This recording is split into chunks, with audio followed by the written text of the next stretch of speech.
Thank you very much. You may be seated.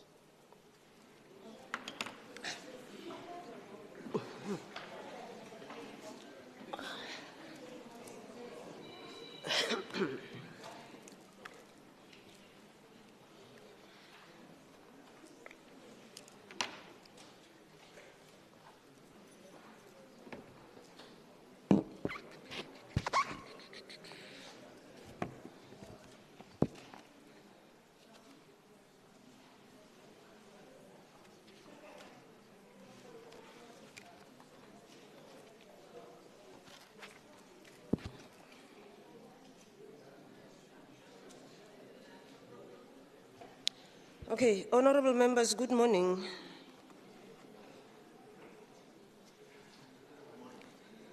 So, in accordance with Part 4 of the Conflict of Interest Code and Disclosure Framework for members of the Gauteng Provincial Legislature, members are required to disclose particulars of all their registrable interests within 30 days of the opening of the legislature or appointment of the member.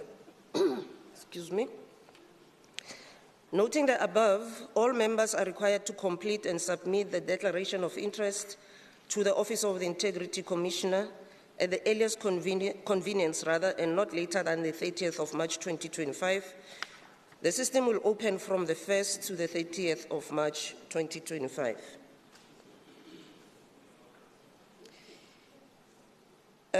We don't have any MEC statements in terms of Rule 79, subsection 1. And regarding member statements in terms of Rule 81, subsection 1, honourable members, we received a total of 9 member statements, and some of them are not aligned to the rules. So, not all of them are going to be allowed, and the rule that speaks to what I have just described now, it's Rule 87, subsection 1H. So out of the 9, I'm going to allow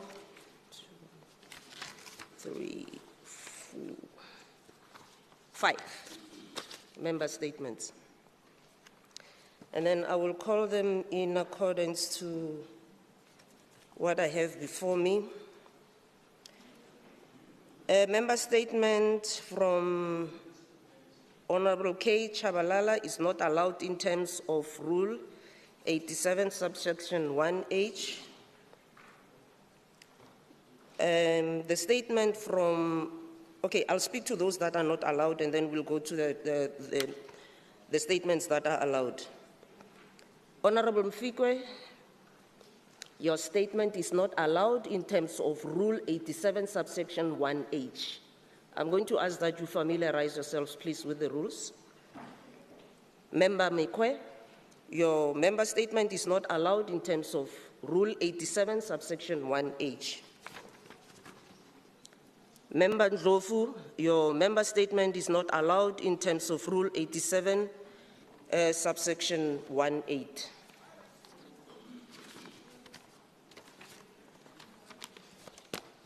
Okay. We'll then go to the rules that are, to the member statements that are aligned to the rules. Member Ncheke.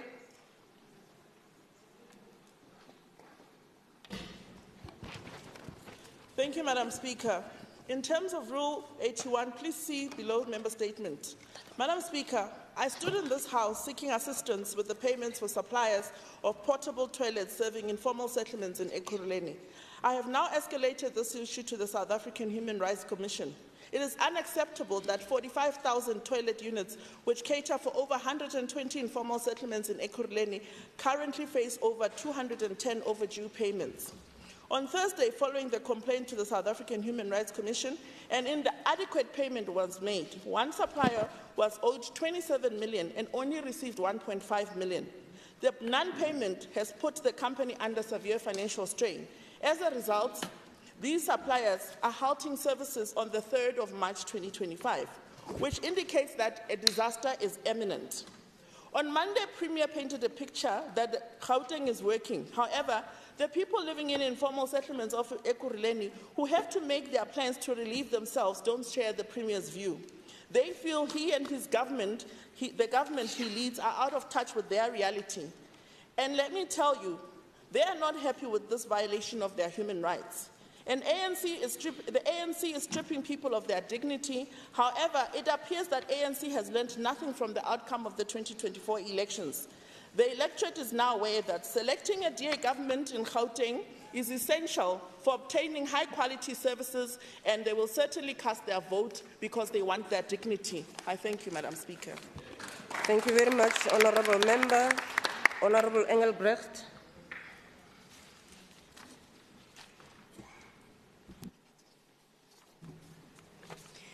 Madam Speaker, when President Ramaphosa stood before Parliament and proudly declared, to great applause, that over 28 million South Africans depend on social grants, he did not deliver a victory speech. No, Honourable Speaker, he delivered an indictment of this ANC government's failure to create jobs, grow our economy, and give dignity to the millions of South Africans who wake up each day with nothing but hunger and despair. Honourable Speaker, let us be clear. Social grants are a lifeline, but they should never be a way of life. The fact that 4 times more South Africans rely on grants than those who pay personal income tax is not an achievement. It is a national crisis. How can we celebrate a system where 3 million taxpayers shoulder 90% of the personal income tax burden, while millions of capable, hard-working South Africans are left behind, locked out of opportunity? This is not a country moving forward. This is a country being dragged backwards by a government that has abandoned economic growth, strangled business with red tape, and driven investment away with corruption and incompetence.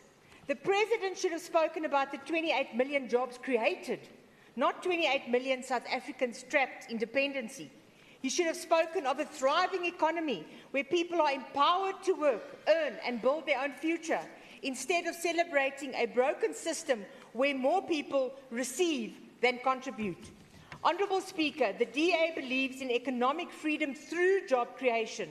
Where the DA governs, we attract investment, cut the unemployment rate and prioritise real empowerment through jobs, dignity and opportunity.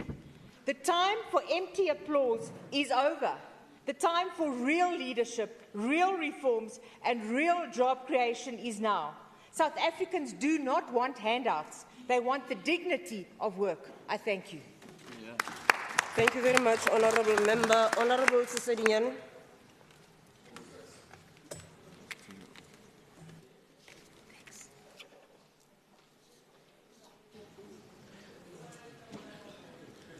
Yeah, I'll read on your behalf. Thank you, Madam Speaker. While it might seem too late, this is the first normal sitting after the announcement of the 2024 Matric results. Therefore, allow me to extend my congratulatory message to the class of 2024 in Gauteng for making us proud through their excellent achievement in the National Senior Certificate examinations. Such success is a proof that much effort and determination have been rendered towards academic performance.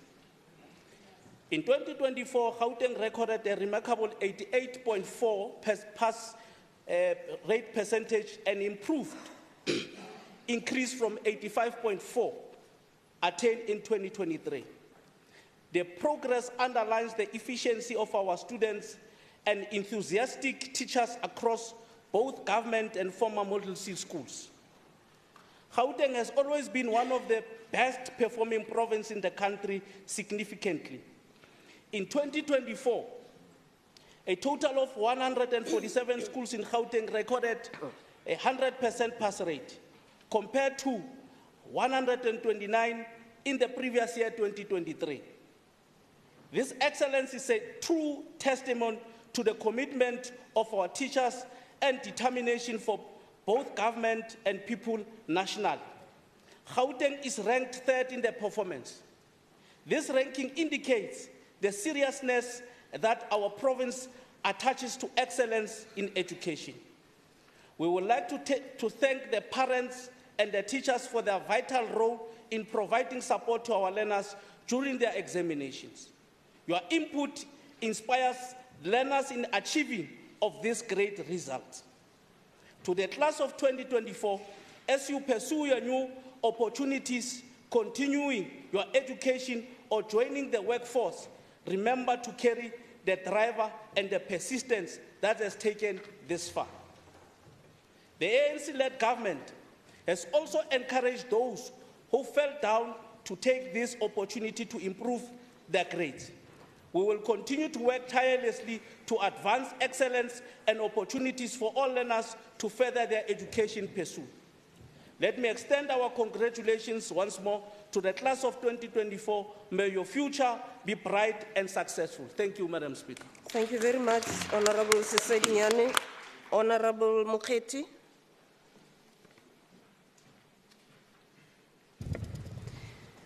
Thank you very much, Honourable Speaker, for the opportunity. Greetings to the honourable members in the House and to our people of Gauteng. In accordance with Rule 81, subsection 1, I, Nomathemba Moketi, table the following statement on the preservation of water in Gauteng.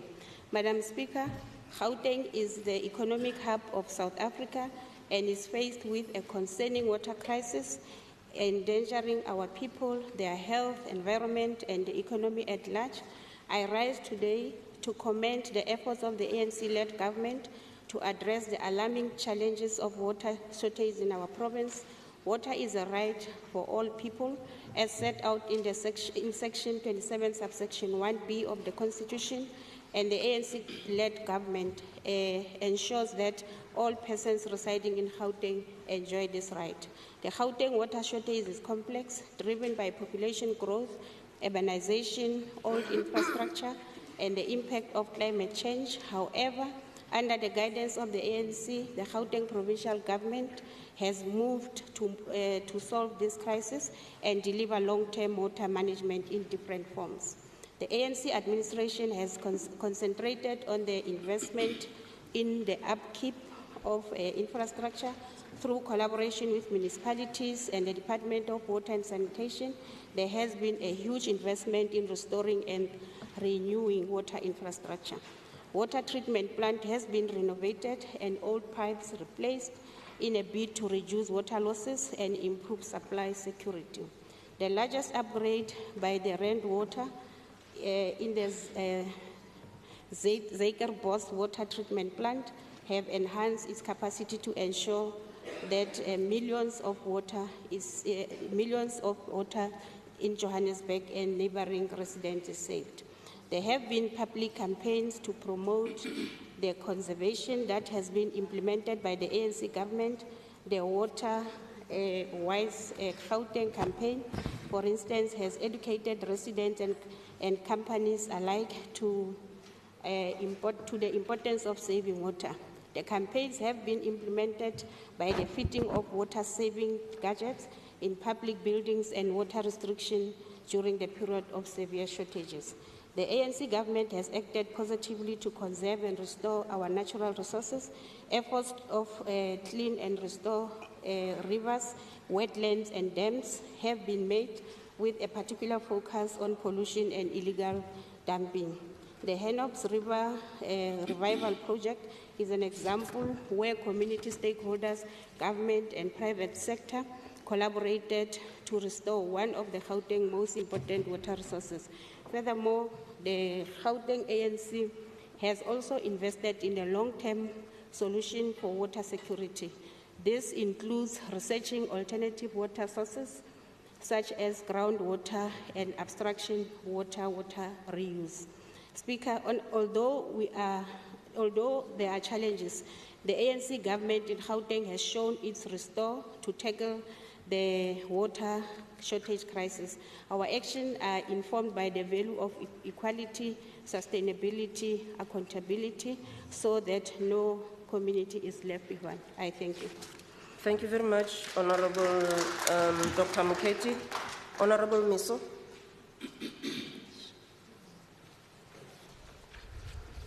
Thank you, Madam Speaker. The development in the United States with the advent of the Republican administration under President Donald Trump have created a great deal of uncertainty and trepidation in many parts of the world, including South Africa. The US government has subsequently withdrawn aid funding through the USAID.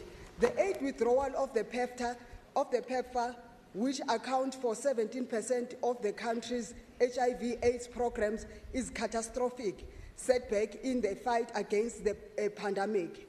It is also important to note that PEPFAR was also utilized in the fight against gender-based violence. It is of paramount importance that the province has contingency measures to deal with the foreseeable shortfalls in the funding of these extremely important programs. The country cannot afford another crisis reminiscent of President Thabo Mbeki's era of AIDS denialism, crisis resentment, and health policy confusion, which resulted in the death of over 300,000 South Africans. Till today, by the way, Madam Speaker, till today the President still owes the nation an apology. He has not yet apologized to the nation.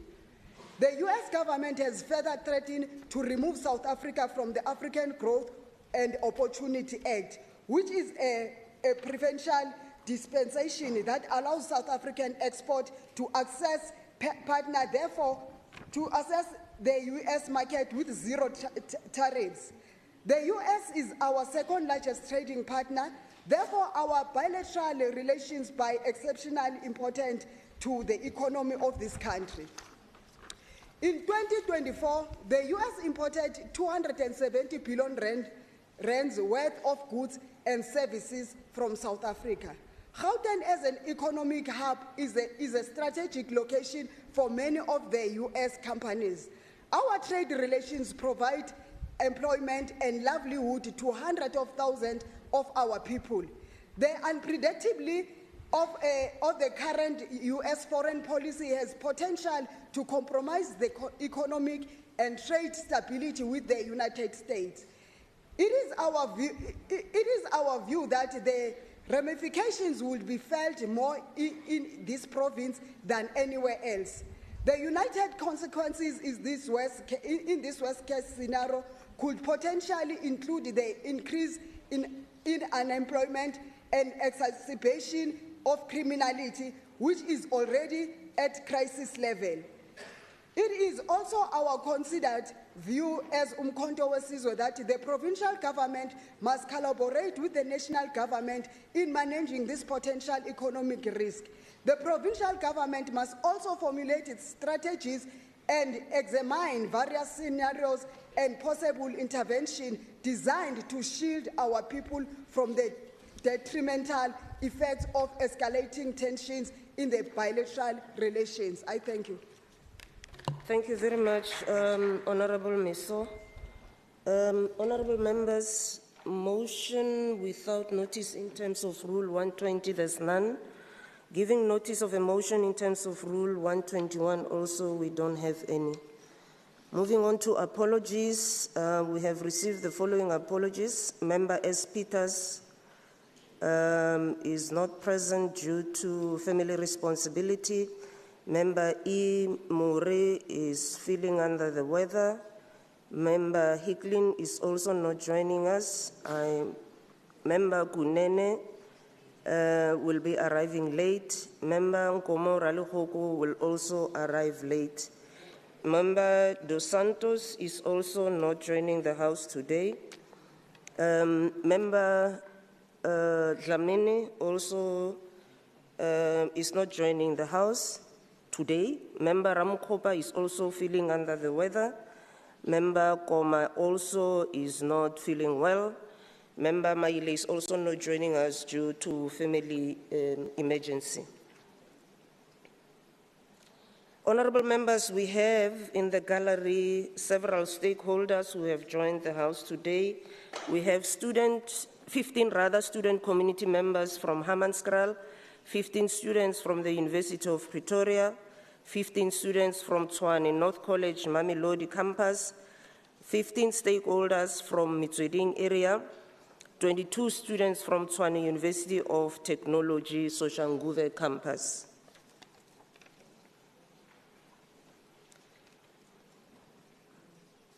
Honourable members, Rule 80, subsection 2 of the Standing Rules, read with Section 117 of the Constitution of the Republic of South Africa of 1996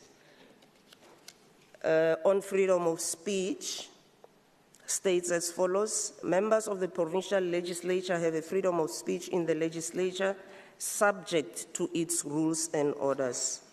Rule 80 of the Standing Rules provides as follows: in accordance with Section 117, subsection 1A of the Constitution, members must be allowed to speak and debate freely in the House and its committees as and when recognized by the presiding officer in line with the orders of the day and the speaking list. The Constitution and the Standing Rules are therefore fundamental in ensuring orderly debate and effective conduct of parliamentary business. The Standing Rules relating to order and debate are aimed at not limiting freedom of speech, but guiding debate in the context of freedom of speech to allow reasonable and open consideration of controversial issues. The Standing Rules also seek to promote the responsible exercise of the privilege of freedom of speech. Procedures imposed by the Standing Rules are not designed to allow this to be done in an unorderly manner. Rule 77 of the Standing Rules, speech and open time in debates. Rule 77, subsection 5 provides that at the end of each speech, according to the speaking list, any member, including members who have already spoken in the debate, may indicate to the presiding officer that he or she wishes to ask a question or make a remark directly related to the speech. Here, honourable members, a member may rise at the end of the speech to indicate to the presiding officer that he or she wishes to ask a question or make a remark. Members may not interrupt during the speech to ask a question or make a remark. Rule 77, subsection 8 provides as follows: the presiding officer must use his or her discretion to call a member to speak during open time. The presiding officer may therefore use his or her discretion to call on any member to rise and speak during this time. Rule 83, subsection 2 of the Standing Rules, which speaks to members who are called to speak, provides as follows: a member who wishes to speak in a debate but is not on the speaking list must indicate his or her wish to the presiding officer by raising their hands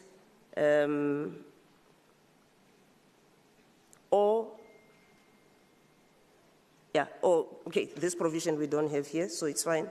This rule is only applicable if the party to whom the member belongs has free time available. If there's not free time, the member would not be able to rise under this rule. Rule 88 of the Standing Rules, interruption, provides that members may interrupt a member who is speaking in a debate only to do the following: raise a point of order, raise a matter of privilege, or call attention to the presence of an unauthorized person. Rule 94 of the Standing Rules, respect for presiding officer, provides as follows: in the House, every member of the Legislature must bow to the presiding officer when passing in front of his or her seat. I hope this explanation will assist members in correctly applying the Standing Rules during the debate of the House. Will the Secretary please read the first order? Order number 1, debate on the Premier's State of the Province address. Okay, let me just skip. That's fine. Okay, don't worry.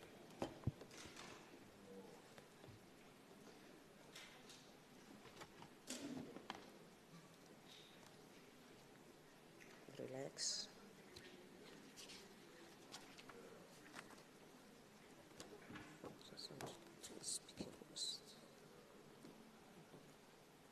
Okay, Honourable Msimang.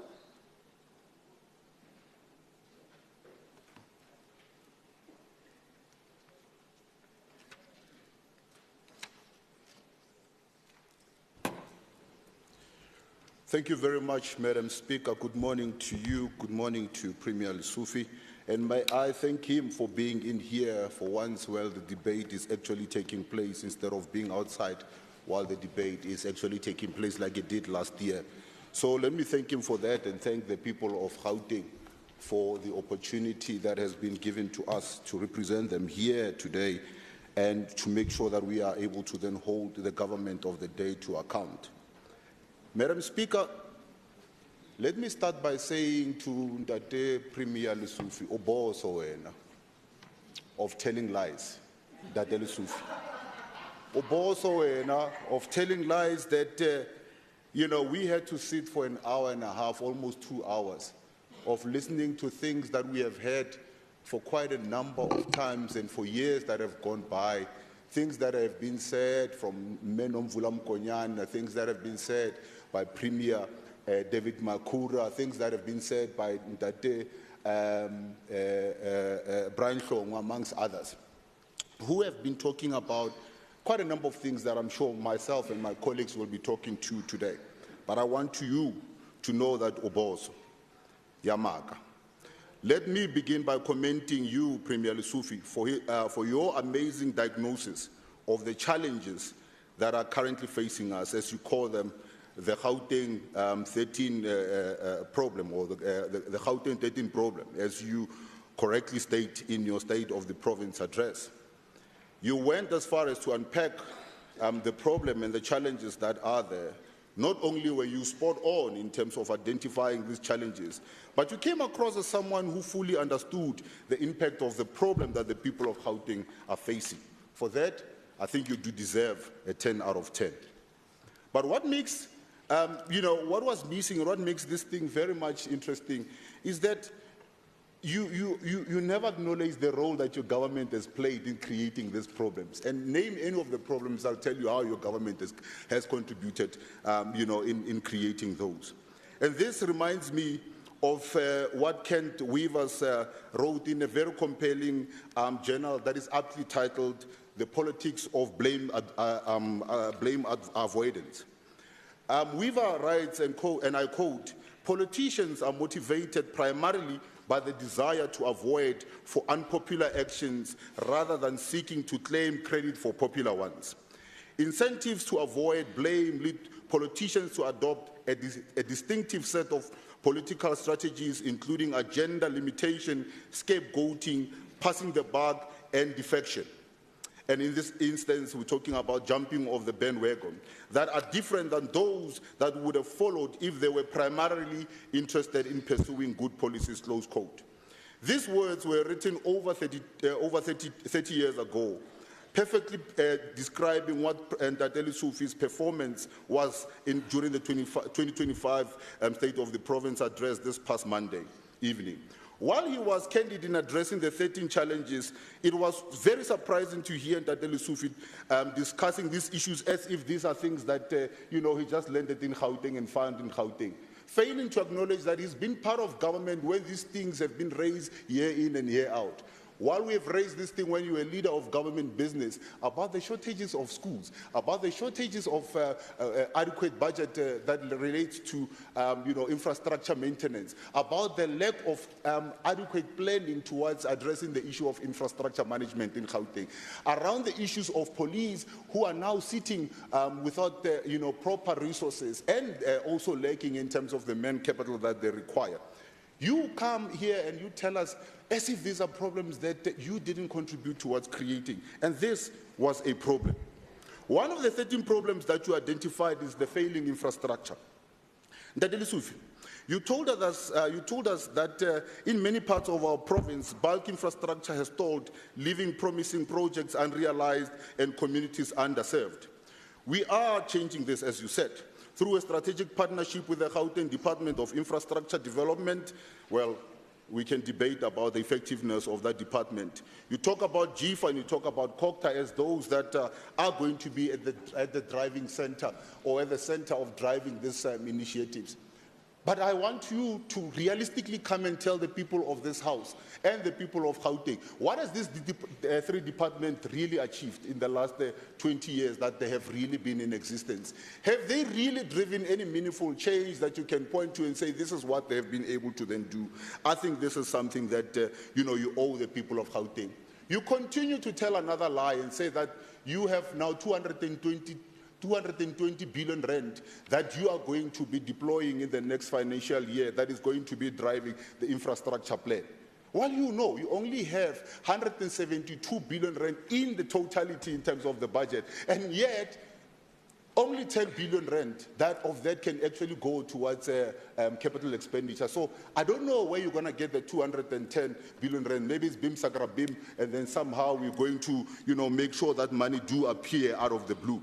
While these ideas appears to be promising on paper, the real question is where is the budget going to come from that we're going to use to fund this?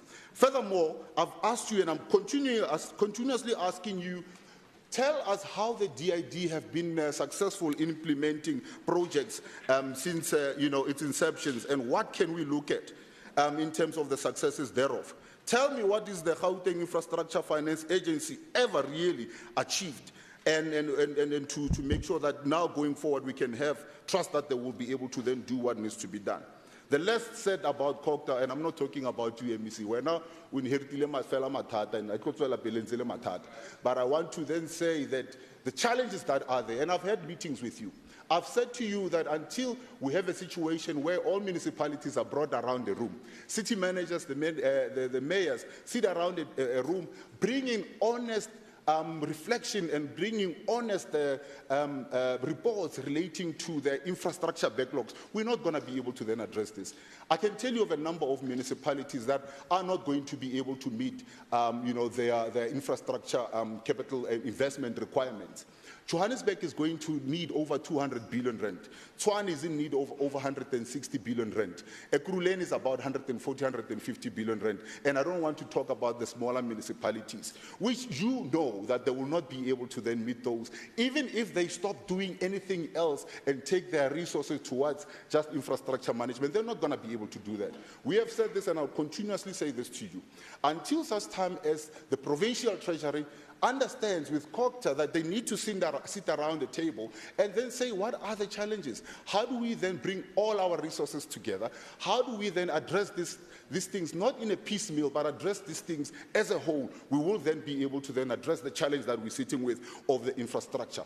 Gone will be the days when we're talking about losing 60% of our water here in Gauteng. Gone will be the days when we have to drive through Johannesburg, where you get to be surprised if you find a traffic light working, instead of then driving through the whole street where the traffic lights are not working. Gone will be the days where you will have sewer that is running all over the streets. Gone will be the days where potholes are actually rendering our traffic, granting it to a halt. These are some of the things that I have said that we need to then come around the table and be able to then engage on and be able to then bring, and build. Ndadeli Sufi, as I said, you are a boss, you are a boss of lying. You go to national government, you go to the National State of the Nation address, you stand boldly and say, Johannesburg is on the rise. But have you driven on this road here? Have you driven on this road and see the filth that is there and see how businesses have closed down? Have you seen the state of Carltonville or Carlton Center that used to be at the center of what government and what the private sector could do together? And look at what it is right now. It's not even a share of what it used to be. It is below even the share of what it used to be. These are the challenges and this is something that was aptly recorded by Bloomberg, who says that if you don't fix a window when it's broken, you can rest assured that the whole building is going to collapse, and the next door building is going to collapse after that, and therefore, after a while, a whole city is gone. These are the challenges that we have been saying for the longest of time. The fact that you have been allowing for decay to continue to grow unabated is where we find ourselves here today, where right now buildings are hijacked, and you speak about buildings that you have now started recovering. Yet you have not even mentioned one of the buildings that you said you have recovered. Not even one. You speak about 8,000 pieces of land that you are now claiming back. Not even a single place have you mentioned in your speech to then say, in this area we've recovered. Let me tell you, go to Matric Extension 19 as an example. That is one provincial land that you own that is now expanding more and more instead of it being reclaimed back by by your government. Tell us where you have done this. Tell us what has been the rate of success in that. You continuously then also tell us that, you are working very, very hard in ensuring that you are giving dignity and you're giving stands to the people. Let me remind you of what you said to me in 2015 when I raised the issue of ensuring that we are able to roll out service stands. You said yourself in a debate that I have an apartheid mentality of wanting to trap black people into the shackles of poverty and ensure that they don't get the dignity of life, that they will not deserving of houses. And I said to you in 2015 already, the challenge that we're sitting with is that government is not going to be able to build houses for each and every individual that is there. That the solution to that is that we needed to roll out service stands and give people title deeds to those service stands. And we have seen time and time again, even when people do grab pieces of land and build houses for themselves, that people do have the ability to do that. What did you say then? It's not something that your government is willing to do. Now today you introduce that as if it's the next thing after sliced bread. Something that we have been telling you since 2015, this is something that we needed to do. Now when we are sitting with 1.2 million rent, or 1.2 million demand for on the housing list, do you come up and say you are going to roll out 667 stands in the West Rand? While in the West Rand you already have Montrose as a project that could be benefiting thousands of people, yet you're not saying anything about that. These are some of the projects in this province, 46 of those projects, mega projects that have been announced, have been started, but have stalled. Some of them have been abandoned, and some of them, as I'm talking to you, are now being vandalized brick by brick, which means that we are reversing instead of then moving forward. But you don't talk about that. You talk about now a new 101,000 units that you're going to build between Tshwane, Ekurhuleni, and Johannesburg. But I don't even know where you're going to find that piece of land, where you are going to put 101,000 people in that piece of land. I can identify only 2 spots where the 2 towns are able to then meet. Where you're going to find that space, and this again talks to the lies that you continuously tell the people of Gauteng. You then go and talk about the water challenge. But this is nothing new.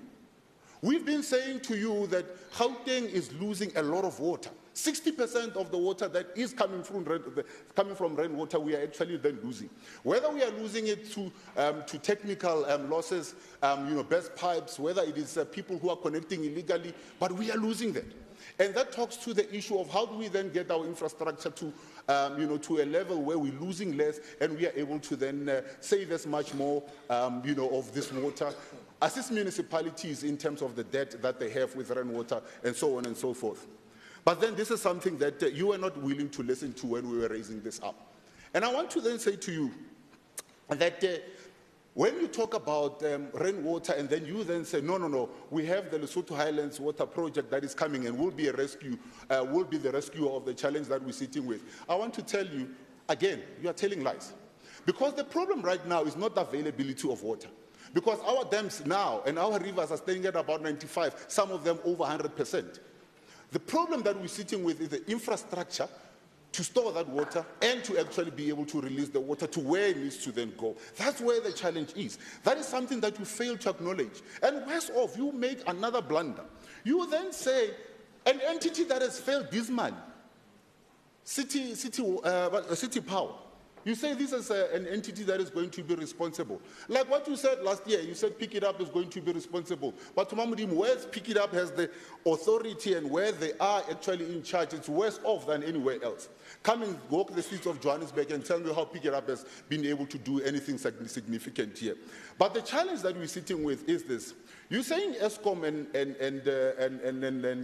and City Power will be responsible for ensuring that water gets to be supplied. The challenge, what we have said a number of times before, let us make sure that we build insulation lines that go into this. And this is nothing new. I've said this last year. Member Fuchs said this last year. But nobody listened. And today you are introducing it as it's a new invention that came into your mind while we have been saying it for a number of years. We have said to you that insulate our water reticulation plants from load shedding. Ensure that you have backups so that you have lines that is able to feed them from A to B or also from C to D. So it means that you have lines that are able to then connect electricity. If one area fails, then you're able to then switch on to the other side. This is something that we have been saying to you, you need to then introduce. But this has not also been met with ignorance and arrogance when we were raising this as a concern. You continuously then say to the people of Gauteng that, this is a game changer in terms of, rainwater or the water that is coming from rainwater to the people that, through ESCOM and City Power will begin to yield results. While we are saying that this is something that rainwater can do on its own, and if municipalities are actually then assisted in driving this particular program, we should then be able to, deal with this problem permanently instead of the temporary solutions that have been implemented. I can tell you right now, Lesotho Highlands Water is 10 years late. It's over 200 million rand over budget, and we are not going to see that happening in the next 5 years.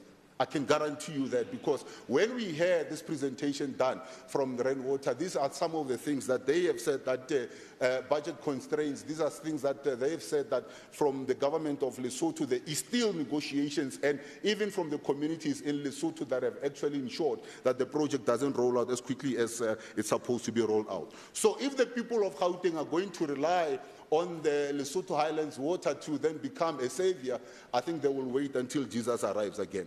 If, the Premier is so sure about the Bella thing, and this is something that I think has been a problem, and we haven't faced the reality. Nalentatola, we come from Matric. In Matric, there are schools that are now being closed. Permanently closed. You go to Soweto, there are schools that are being closed. You go to Soshanguve, to Mabopane, there are schools that are being closed. Teachers that supposed to be there teaching our kids in classrooms find themselves either unemployed or finding themselves to travel then far to get to places where they need to be teaching. Now, I need to then ask you, when you're saying that you want to build a society where people have access and where people have equality, what kind of equality are you talking to? Are you talking equality upwards or are you talking equality downwards? Because there is equality either way. When we're talking about equality upwards, is when we're saying there is a certain standard and certain kind of actions that are taking place somewhere. We now need to bring everybody to those standards by improving where they are, where the infrastructure is, bringing that infrastructure to a particular stage and to a particular level. Instead of then saying, let us then go to those that are exhibiting high quality standards and bring everybody down, because that is also equality. That is something that you have failed to answer. Why would a parent make Mwana High to travel from Hammanskraal, to get into a train, to get into a bus, to get into a taxi, to go to a school in Pretoria West or to the Pretoria CBD, leaving schools along the way? And that is something that you failed to address. I'll tell you what the challenge is. The challenge is that we've allowed unions to politicize education, where during school hours you have teachers that will go and attend union meetings. I'll tell you what the problem is that you have teachers that arrive, and we have parents that have come to tell us this a number of times.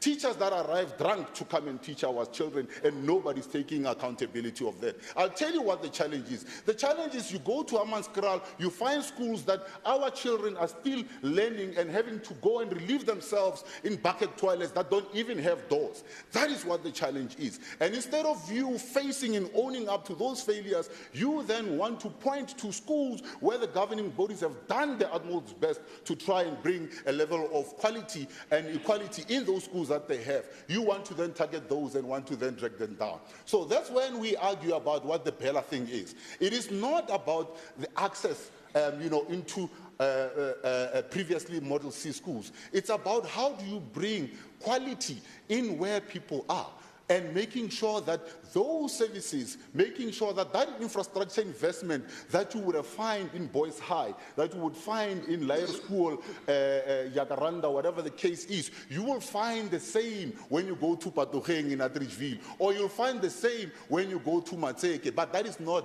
what you will go and find. And that is something that your government is totally responsible for. I want to tell you that you then make a fatal mistake. I'm doing an interview, you walk next to me and you say, on broad live camera, you don't know the reports that I'm talking to. Yet, your office, your DG and yourself have written to me a number of times saying that you will not release the 177 reports.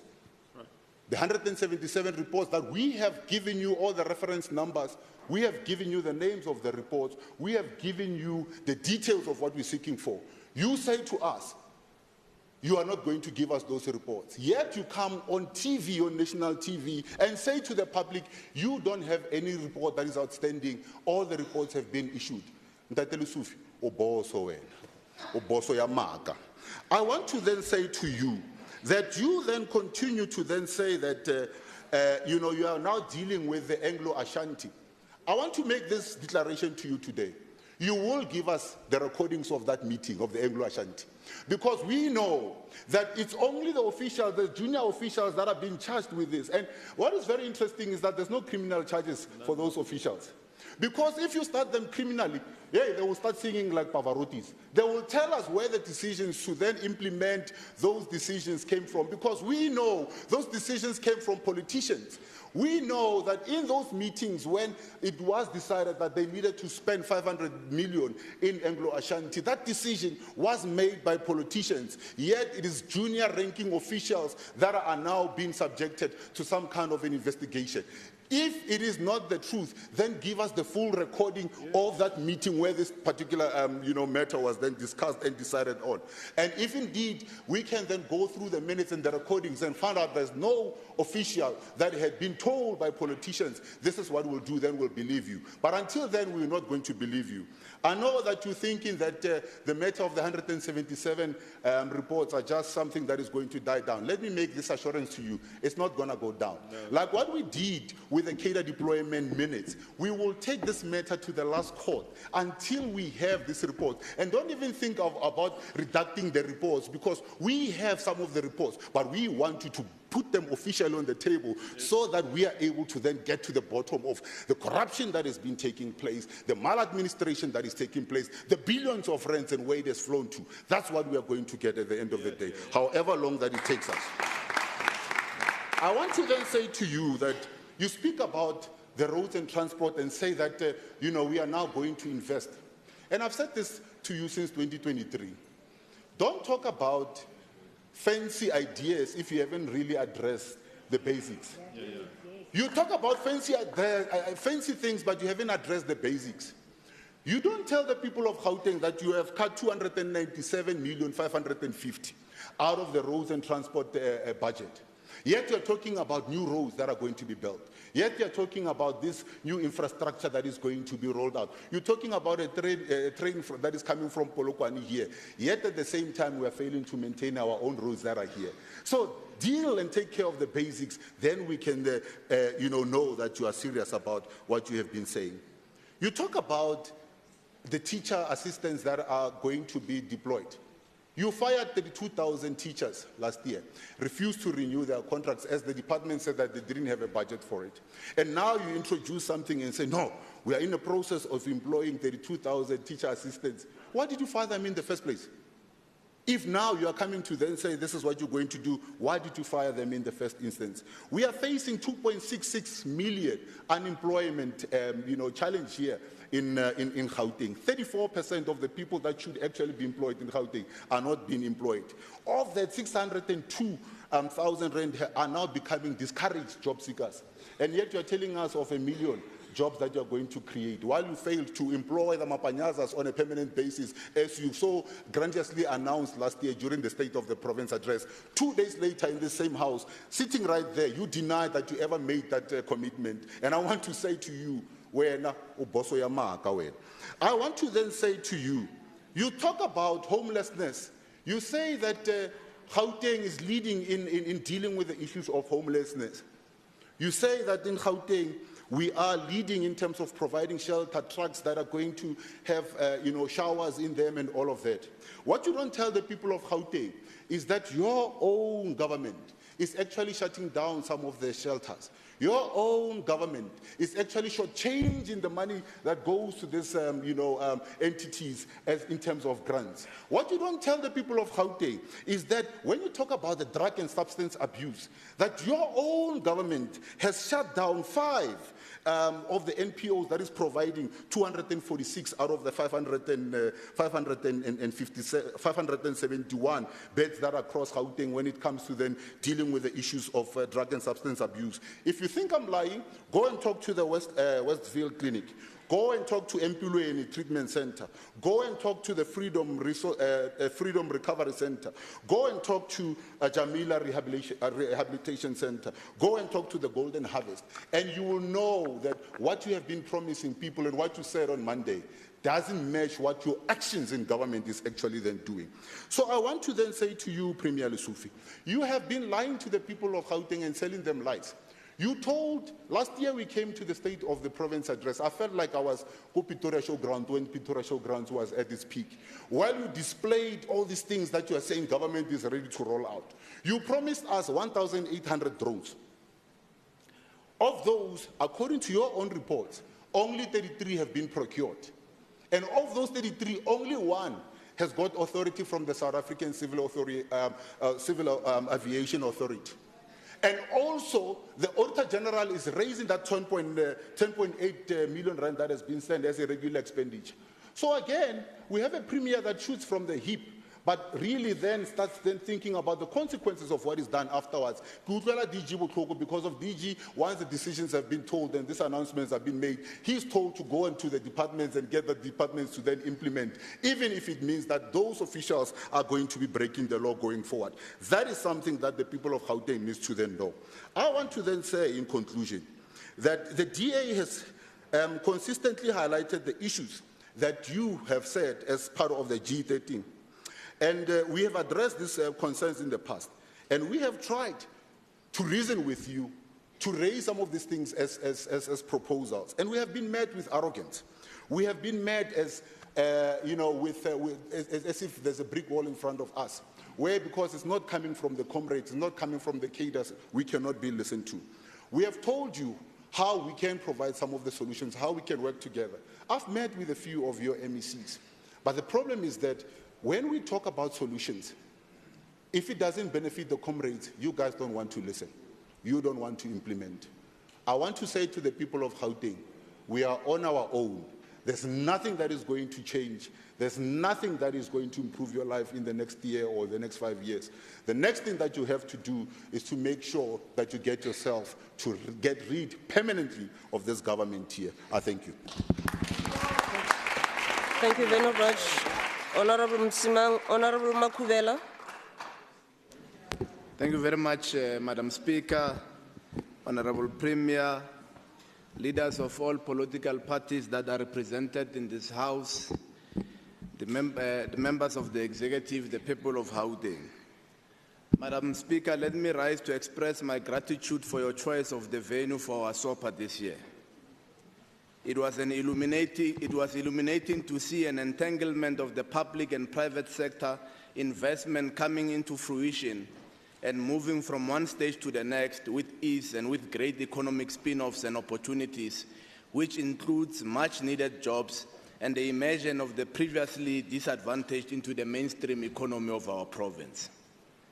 It is one of the greatest highlights of successive administrations that came before us, showcasing an ambitious project that failed everywhere in the world, including in Brazil, which was taken from Brazil, and that investment was brought here, and it's succeeding in Tshwane. a township which was a battleground against apartheid and its machinery.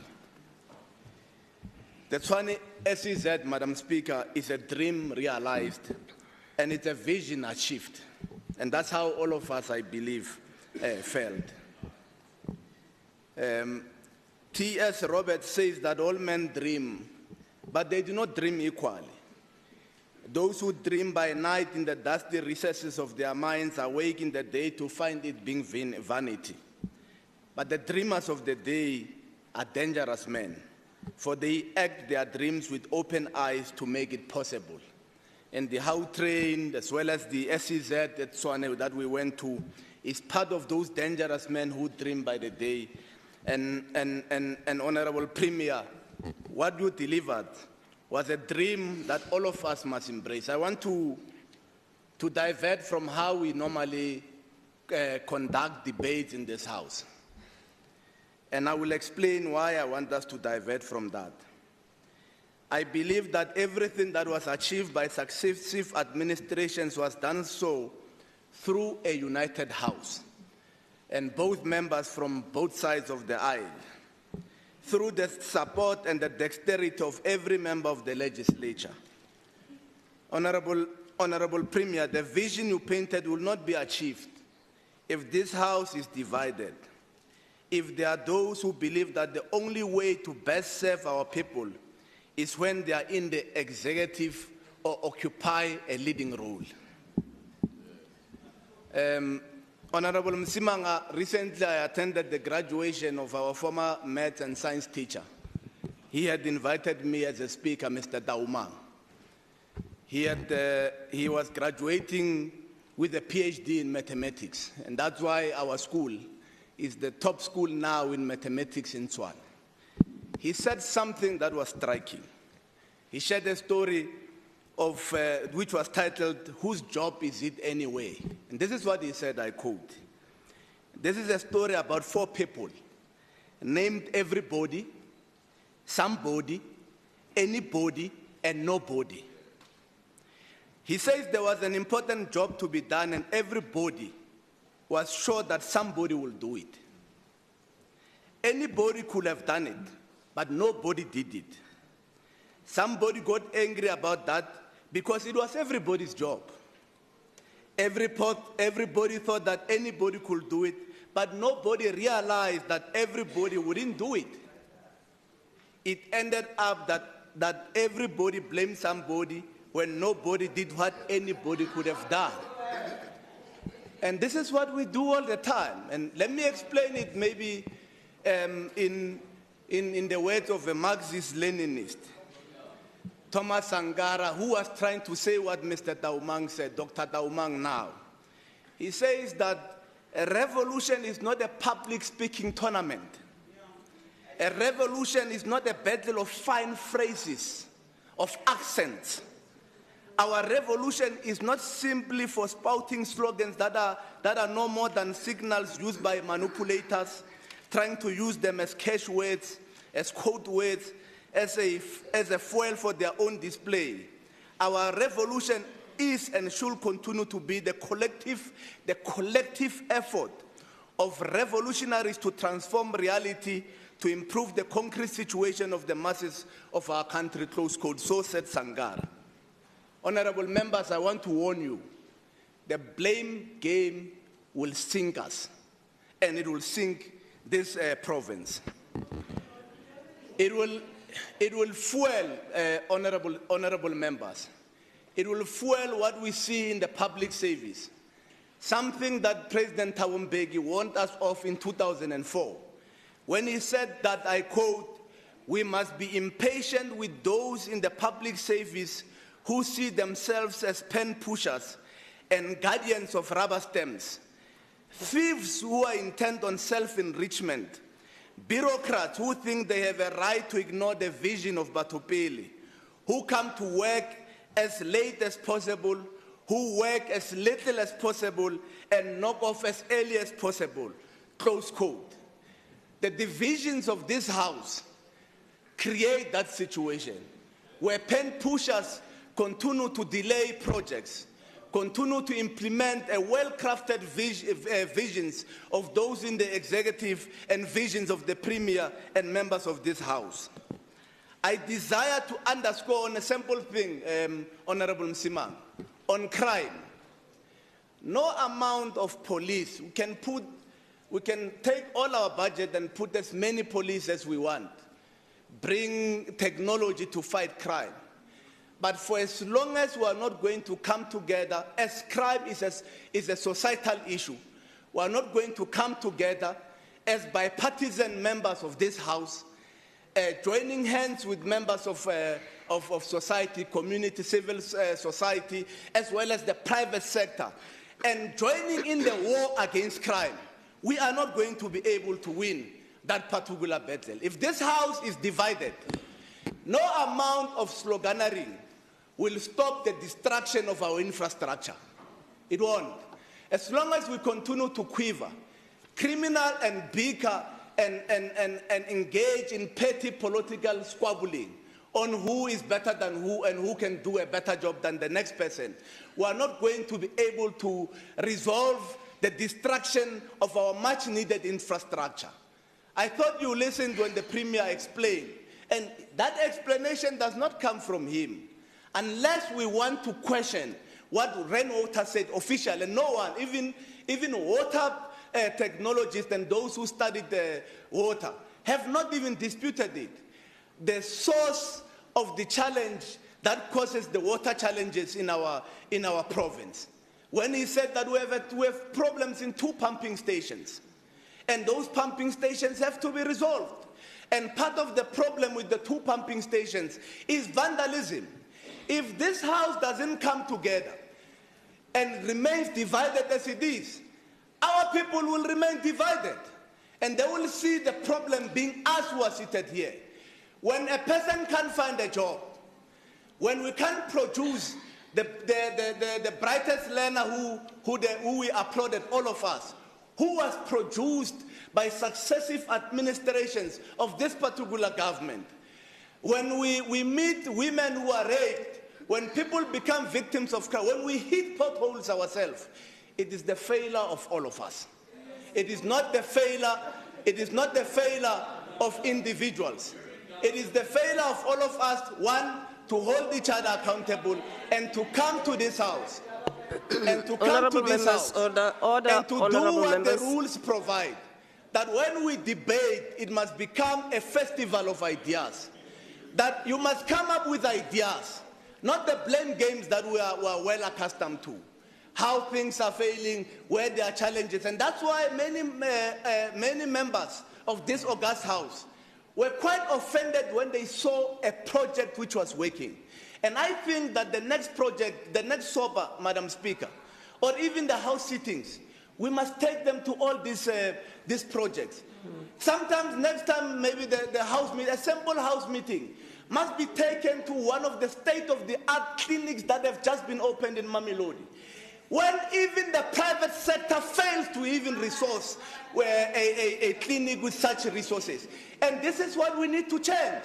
We need to be able to hold the executive to account, and when we debate, we must be able to come with clear ideas so that we are able to wage a battle and to ensure that projects are finished on time within budget. But if we don't come together as august members of this House, officials and contractors are able to sense our differences, and they know that we are unable to come together and resolve those challenges. The vision that you outlined, Honourable Premier, as ambitious as it was, it will require all of us, including Motwa Mudimu, Solim Simanga. Thank you very much, Madam Speaker. Thank you very much, Honourable Makubela. Honourable Maluka. Hakilebuhe, Madam Speaker. Greetings, Madam Speaker, Premier, and Gauteng residents, and honourable members of the House. Madam Speaker, we stand here as students by the fact that Gauteng contributes 20.6% of the sexual assault cases reported nationally and 20.4% of the rape cases reported nationally.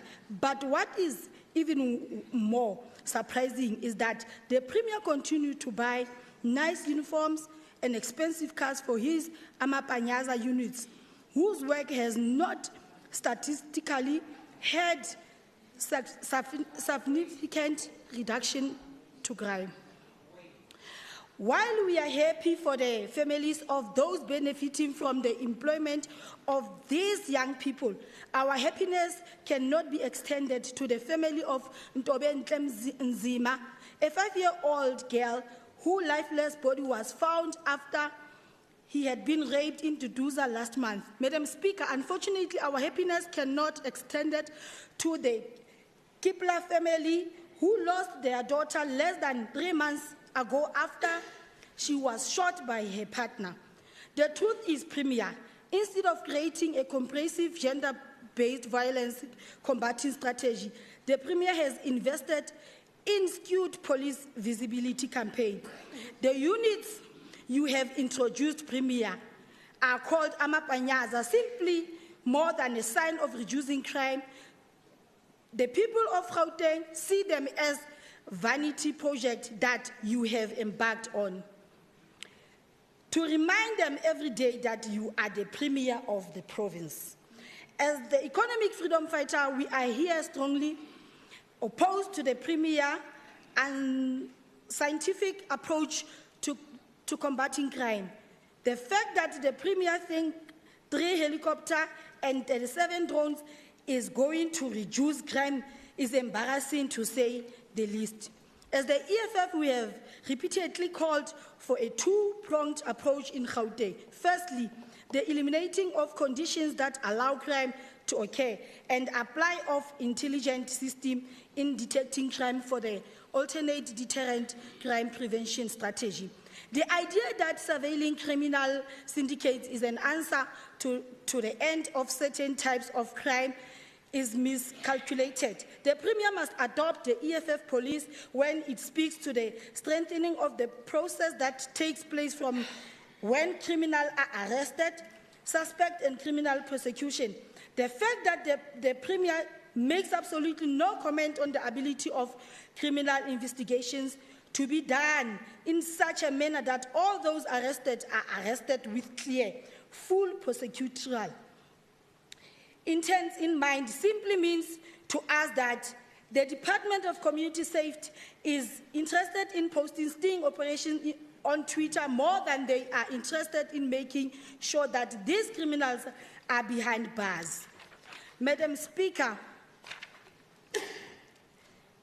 the Premier, you spoke here 2 days ago very happily that Education District Director of Johannesburg West, Mr. Alexander Ramekwe,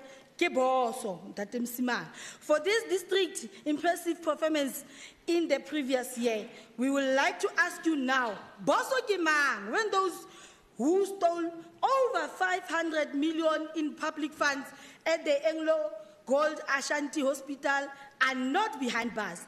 Boso Kimang, when your those time is who up, Honourable Maluka. Honourable Skosana, no, Honourable Maluka, your time is up. Please take your seat. Honourable Skosana.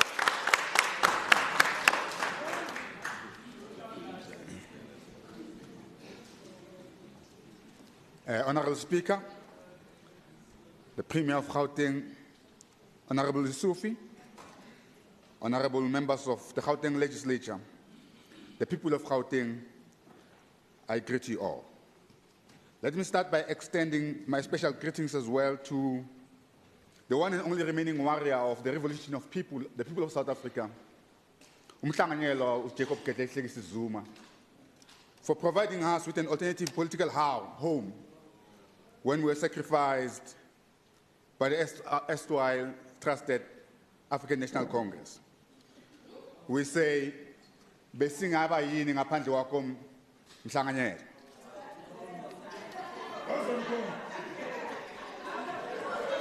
Our province.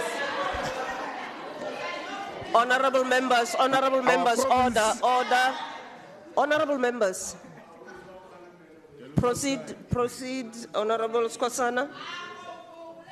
Honourable Masoleng, is order. often hailed As an economic hub of South Africa, yet beneath this glittering facade lies the stark reality of inequality, neglect, and systematic failures.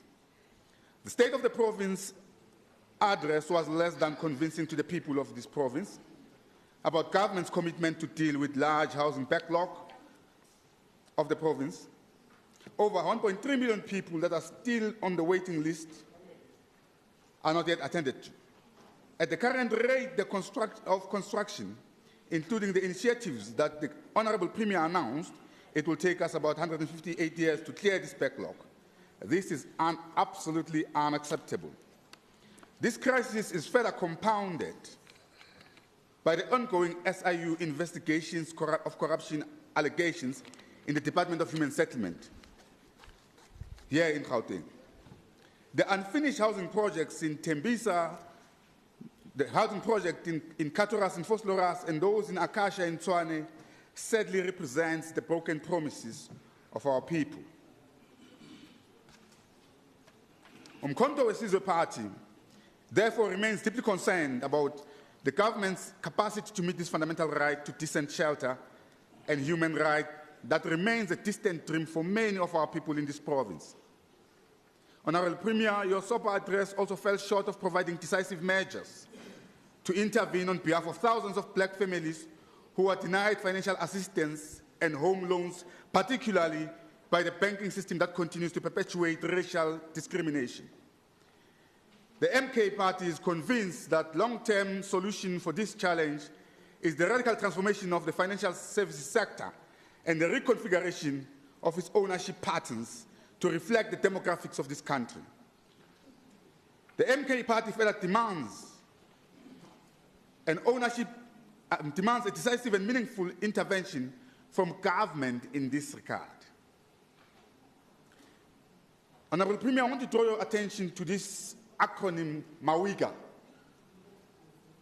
MAWIGA is a reference to a settlement Honourable Skosana, your time is up. Thank you. Honourable Dijakar. Thank you. Order, honourable members. Thank you, Madam. Honourable members, please. Thank you, Madam Speaker. The Premier's address offers yet another parade of lofty promises while Gauteng residents face harsh realities of failing infrastructure. Throughout his speech, the Premier Lesufi boasts about Gauteng's economic expertise contributing to over half of South Africa's GDP. Yet he conveniently omits a crucial truth. This foundation, economic foundation, was largely inherited, not built during the ANC's 31 years of misrule. Instead of building upon the inheritance, we've witnessed systematic deterioration of enabling infrastructure. The Premier's G13 problems are not new challenges, but the accumulated result of decades of mismanagement. He apologizes for water shortages while characterizing it as a Stone Age problem in what he calls a smart province. This admission is striking, considering under his administration and government, they've had years to address these issues. Residents still queue with buckets, while the Premier offers only stopgap solutions, shuffling responsibility between entities without addressing the root causes of a lack of maintenance and inadequate infrastructure spending. On electricity, the Premier announces 1.2 billion rand investment and plans to generate an additional 3,000 megawatts. The Calvin Power Station expansion, the Merafong Solar Project, and waste-to-energy initiatives, these have been discussed for years. Meanwhile, businesses close and investment are deterred by unreliable power and little progress on his promises. The claim of conducting 558 operations in CBDs around the province sounds impressive until you witness the reality of crumbling infrastructure, uncollected garbage, dysfunctional services, and hijacked buildings. Infrastructure vandalism represents a damning indictment on this government's failure. While the Premier mentions closing scrapyards and arresting operators, he fails to address why such vandalism flourishes. A functioning government would implement a comprehensive security measures before infrastructure is destroyed. The road infrastructure plans are recycled promises. 72-hour pothole repair commitment ignores that many roads need complete reconstruction, not patchwork repairs that washes away with the first rains. This is an inland province that is reliant on a functioning road network to move the economy, but instead what you offer is stifling the economic growth. Most concerning is the self-congratulatory tone regarding municipal governance. 2 clean audits from all the municipalities. That's not a success. It's a symptom of systemic failure. A DA government would ensure that municipal budgets speak to what drives economic growth. Under the DA in Gauteng, we will immediately conduct an integrated audit of all water, electricity and roads infrastructure to prioritize maintenance and refurbishment requirements. A DA government will evaluate skills gaps and technical needs and engage private sector expertise for rapid solutions and implement a coordinated strategy to prevent infrastructure collapse. The truth, Mr. Premier, is that Gauteng residents don't need more war rooms or summits or strategies.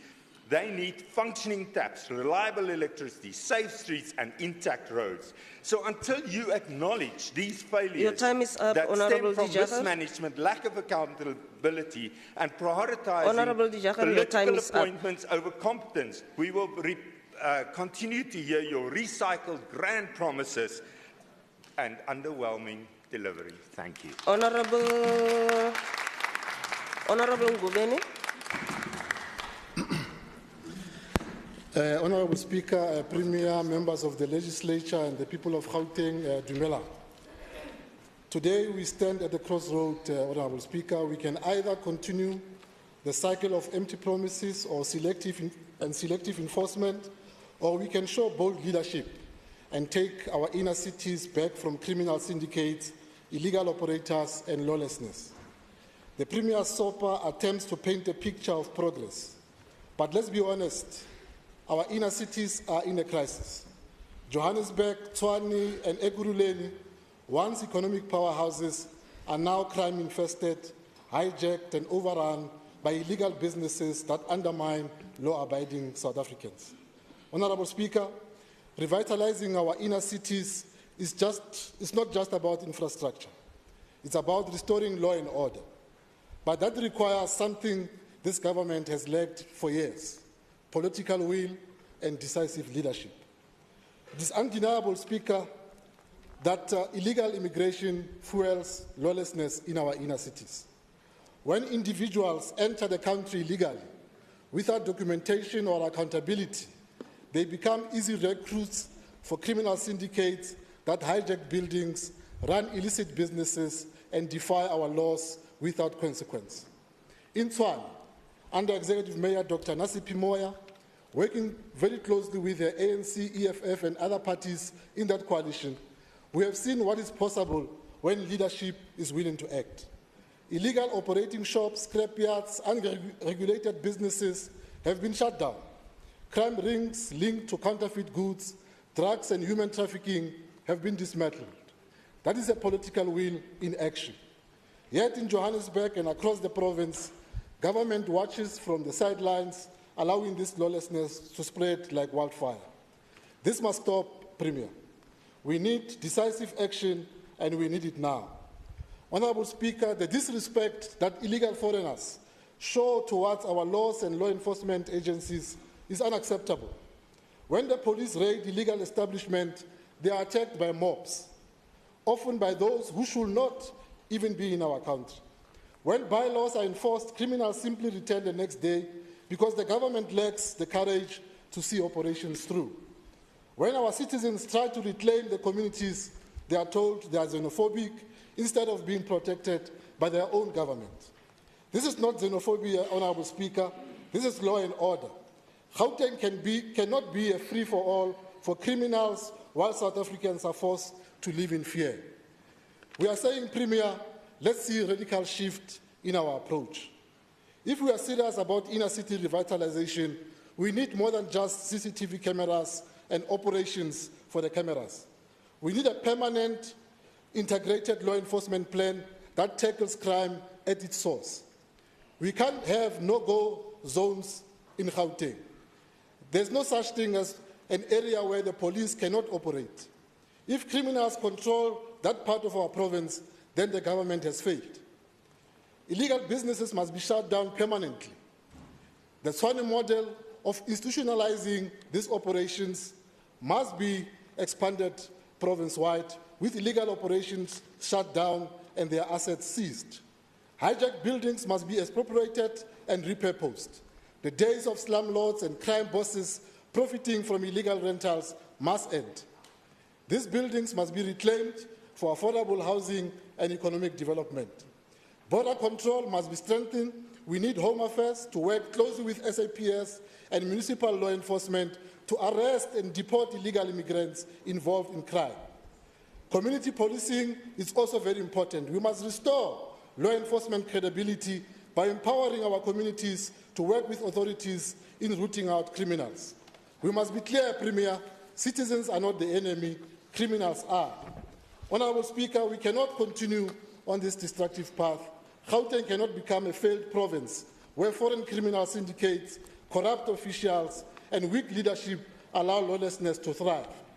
The blatant disregard of our laws, whether by criminals, illegal operators, or those who enable them, is a direct result of our government failure to act decisively. This is not just a failure of governance. It is a betrayal of the people of Gauteng who deserve to live in a safe and thriving communities. We ask you, Premier, to please ensure that you emphasize on this when you engage with the municipal authorities on reclaiming our cities. Thank you very much, Speaker. Thank you, Honourable Ngobeni. Honourable Gentile.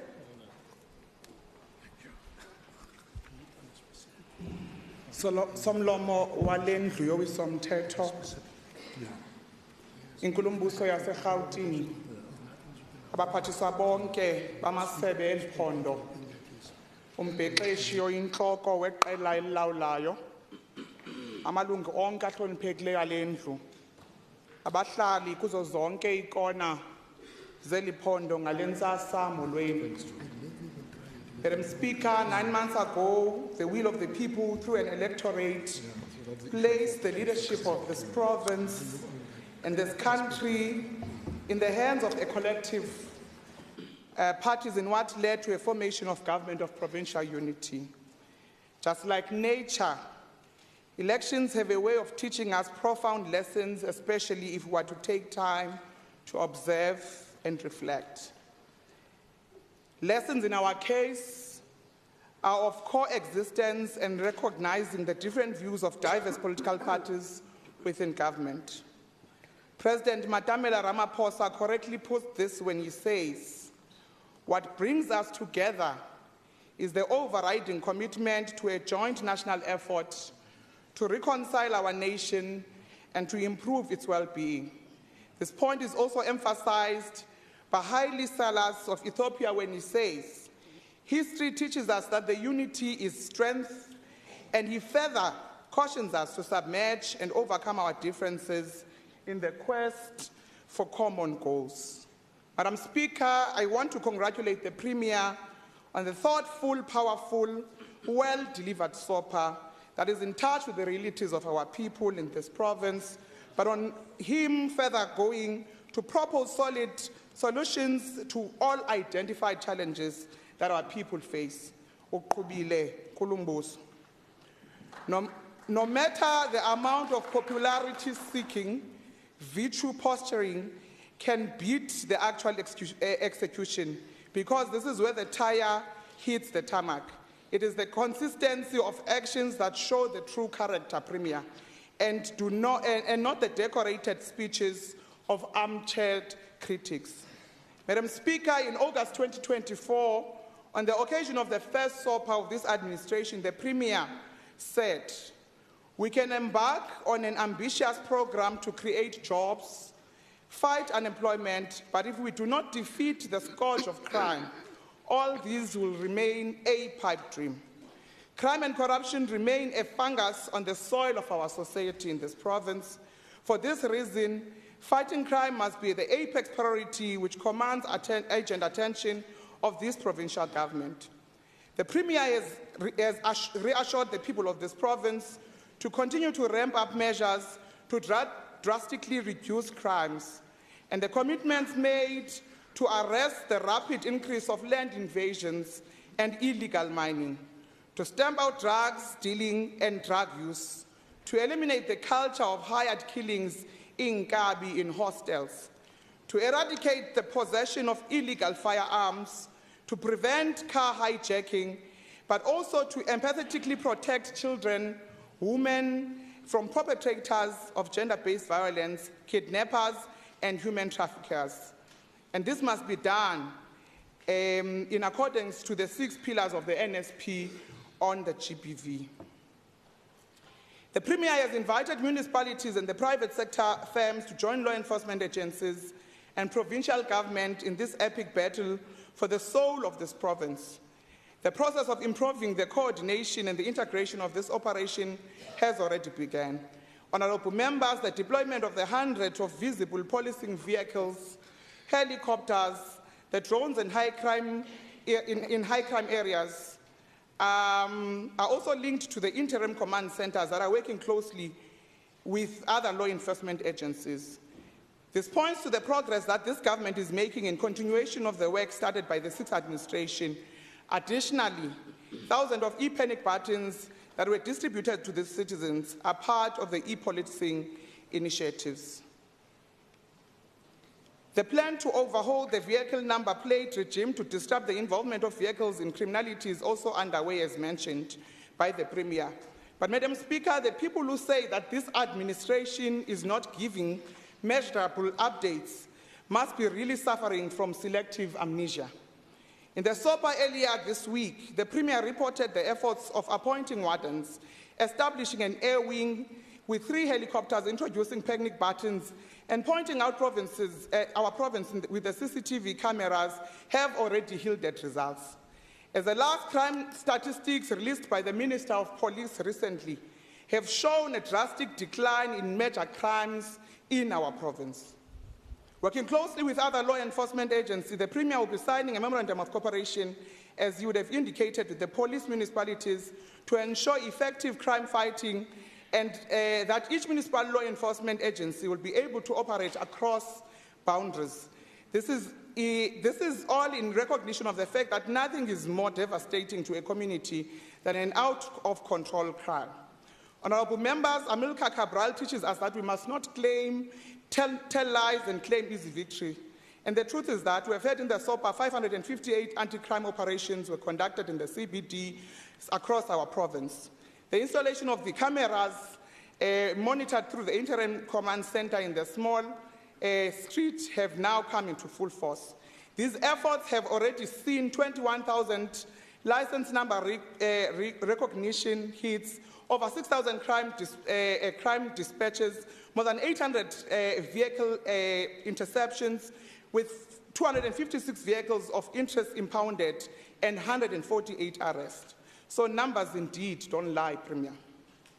Madam Speaker, for the first time in the history of our township, our government has now installed hundreds of CCTV cameras. These are CCTV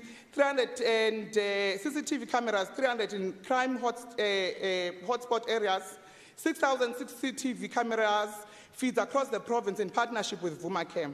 And the additional CCTV sites are still to be concluded early next year.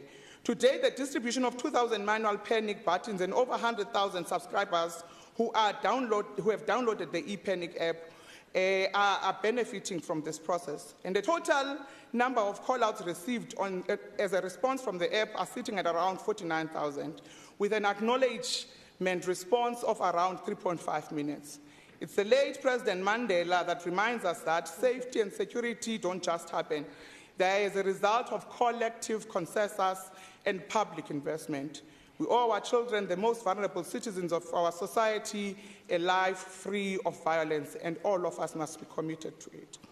Honourable members, I would like for us now to note the significant progress that our government is making in the education sector, we're of the strong view that the improved quality of education and expanded skill development programs are crucial for empowering the workforce and reducing unemployment of our province. And as such, in July last year, when President Cyril Ramaphosa committed our government to focus on achieving universal access to early childhood development, which is a prerequisite for improved learning in later years, ensuring schools that are conducive space for education and learning, with enough classrooms, safe and appropriate sanitation facilities, clean water and a daily meal for those who need it, amongst other things. Honourable members, our Premier has followed on this commitment. 6 hostels in which early childhood development centres will be prioritised and have been identified.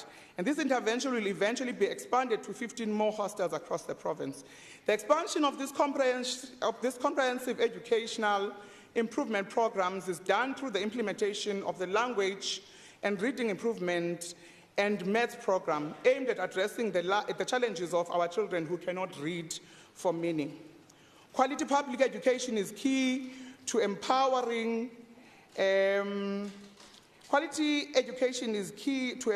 our kids. Our government's commitment to creating high-quality, inclusive education system is already delivering real impactful results. ANC government investment in township education is yielding results. This is as the gap in the national senior certificate performance between townships and schools, former Middle C schools, has now reduced substantially. We've heard from the Premier that for the first time from 1994, the Gauteng's top learner in the NCS exams, Musa Wenkosi, who was also joining us in the SOPA, is from Kwatema. Musa outperformed students in the public and independent institutions who are writing the NCS. This achievement highlights the significant improvement in education, Premier, with the public schools, where 2/3 of Gauteng's bachelor passes now originate. Honourable members, I want to submit here today in support of the actions of the ANC government, which is doing everything possible to fulfill the commitment to its people and the Gauteng youth to lead and excel in an artificial intelligence-driven world through the schools of specialization. We submit that the implementation of multi-certification program, which seeks to ensure that young people exit. In conclusion, Madam Speaker. Your time is up, Honourable Gentile. Thank you so much. Thank you.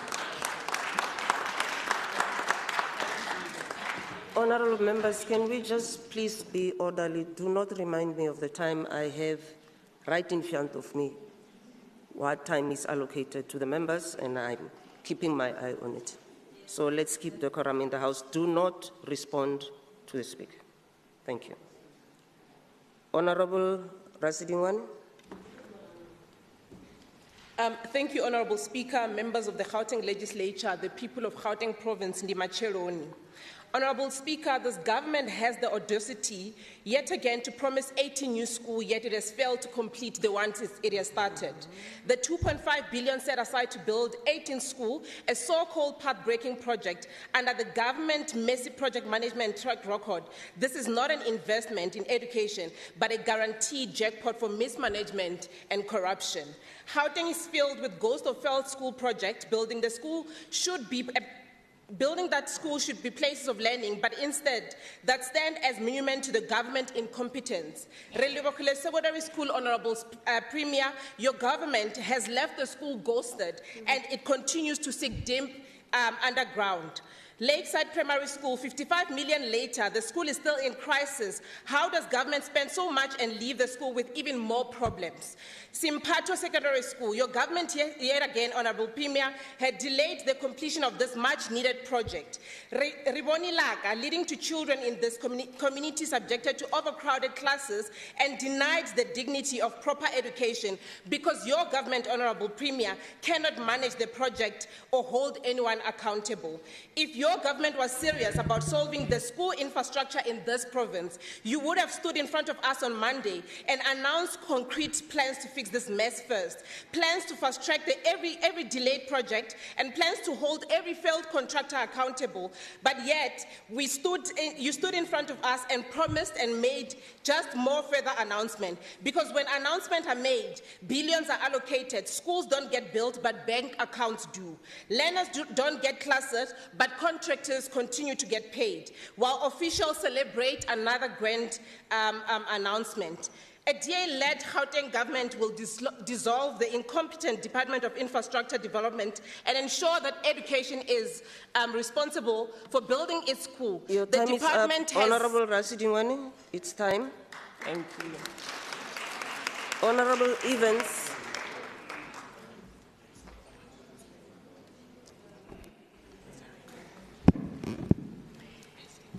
Thank you, Honourable Speaker, Premier, Honourable Members and the people of Gauteng. Honourable Premier, you mentioned in your State of the Province Address of 2024, you actually emphasised the critical importance of combating crime, declaring it the province's apex priority. On Monday again, you mentioned that 442 kingpins have been identified and profiled. I sincerely hope that amongst that number of people, the kingpins who issues illegal firearms to our children to kill themselves and communities and place communities under siege. In other words, children are holding us hostages in our own communities. The minority rules the majority, and it's unfair. Gauteng has seen an increase in gun-related incidents. I'm wondering what data the province has on the source of illegal firearms in these crimes. How does the province collaborate with SEX and other agencies to track and dismantle illegal gun supply networks? Are there any measures in place to ensure stricter firearm regulations and prevent legal guns from falling into criminal hands? And it makes me wonder how many illegal firearms have been seized by the Gauteng law enforcement in the past year. Are there any strategies being implemented to increase the recoveries? And the allocation of 250 SEPS vehicles and 400 visible policing cars. Which areas have benefited? Because I live in a gun-wielding, drug-infested area. And I have to really, really not agree with what was said here, because we don't have visible policing, sir. Are there any measures in place to prevent corruption or abuse of the new policing resources that was supposed to be issued last year? And I need to know, are there any plans in place to introduce crime prevention in our schools and communities to address the roots of these crimes? I thank you, Madam Speaker. Thank you very much, Honourable Evans. Honourable A.D. Alberts. Thank you, Madam Speaker, Premier Lesufi, members of this House, ladies and gentlemen. Premier Lesufi, we are encouraged that you are actually looking at foreign investments into Gauteng. The investments that have been made into Gauteng have been based on existing companies working in Gauteng and not new investments. New investments are very important, for we have reached a crossroads as a country and as a province, where the decisions we make today will dictate if the final tip over the brink will take place at a crash into a failed province status, or whether we get the basics right and set the province on the road of economic growth and broad-based prosperity. For years, this province has suffered under the scourge of low economic growth. As a result, we have also witnessed the fragmentation of the electorate amongst the myriad of political parties in Gauteng. The disaffection runs so deep that a great deal of the electorate has simply decided to stay home instead of participating in a system designed to amplify their voices, as they experience instead that their voices and pleas fall on deaf ears. Premier Lesufi, I think you will agree that we need to listen to the voice of the voters more than ever before. And what they want is sustainable employment, not government handouts, that at best must be a temporary measure. As for the Gauteng government social assistance programs, this tap will also eventually run dry due to a shrinking tax base, so we need more investments. This presents the country in Gauteng with a perfect storm. It is in times like this that leadership is tested. History has shown and is now demanding from the ANC to choose the moral high ground, the virtuous path that leads to emancipation of everyone still mired in poverty. What is the correct road then? History has shown us this. Government must establish business-friendly policies that create a safe and entrepreneurial environment. South Korea, Singapore, China, Hong Kong, Taiwan, and Mauritius have led the way. Many other examples abound. This is the way forward, Premier. Gauteng can get back on track if the Gauteng government can convince the national government of national unity to make the all-important policy shifts. We need policy reform. And then this provincial government can make its own policy adjustments to align with international best practice, the way we have seen to lift people out of poverty. We are convinced that sustainable international investments into Gauteng will ensure broad-based empowerment, much better than any BBBE program that is notorious for empowering only a few usual suspects. Most investors already have very good ideas on how they can contribute to social upliftment in this province over and above boosting Gauteng's economy. We must listen to them as we listen to the electorate. Premier, this country and this province is a special place. Your time is up, Honourable Alberts. Thank you very much. Thank you. Honourable Cheke.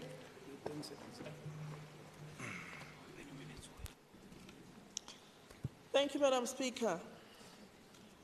Premier Lesotho painted a picture of a Gauteng that I wished I lived in, but certainly did not live in. When he was talking about gender-based violence, he mentioned that his government would work closely with courts and universities. The work with the university is still to be seen, but I have no faith based on how GBV in other areas have been dealt with.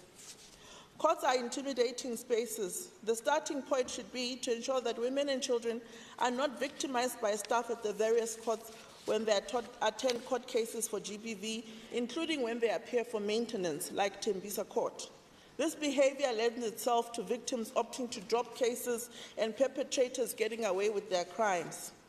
GBV is not going to be addressed when NPOs that support women are shutting down. The department has failed to utilize the 6 donated buildings from the National Department of Infrastructure as shelters. Every police station should have a well-functioning victim-friendly room that tackles intake trauma and assists victims in preparing for court against the perpetrators.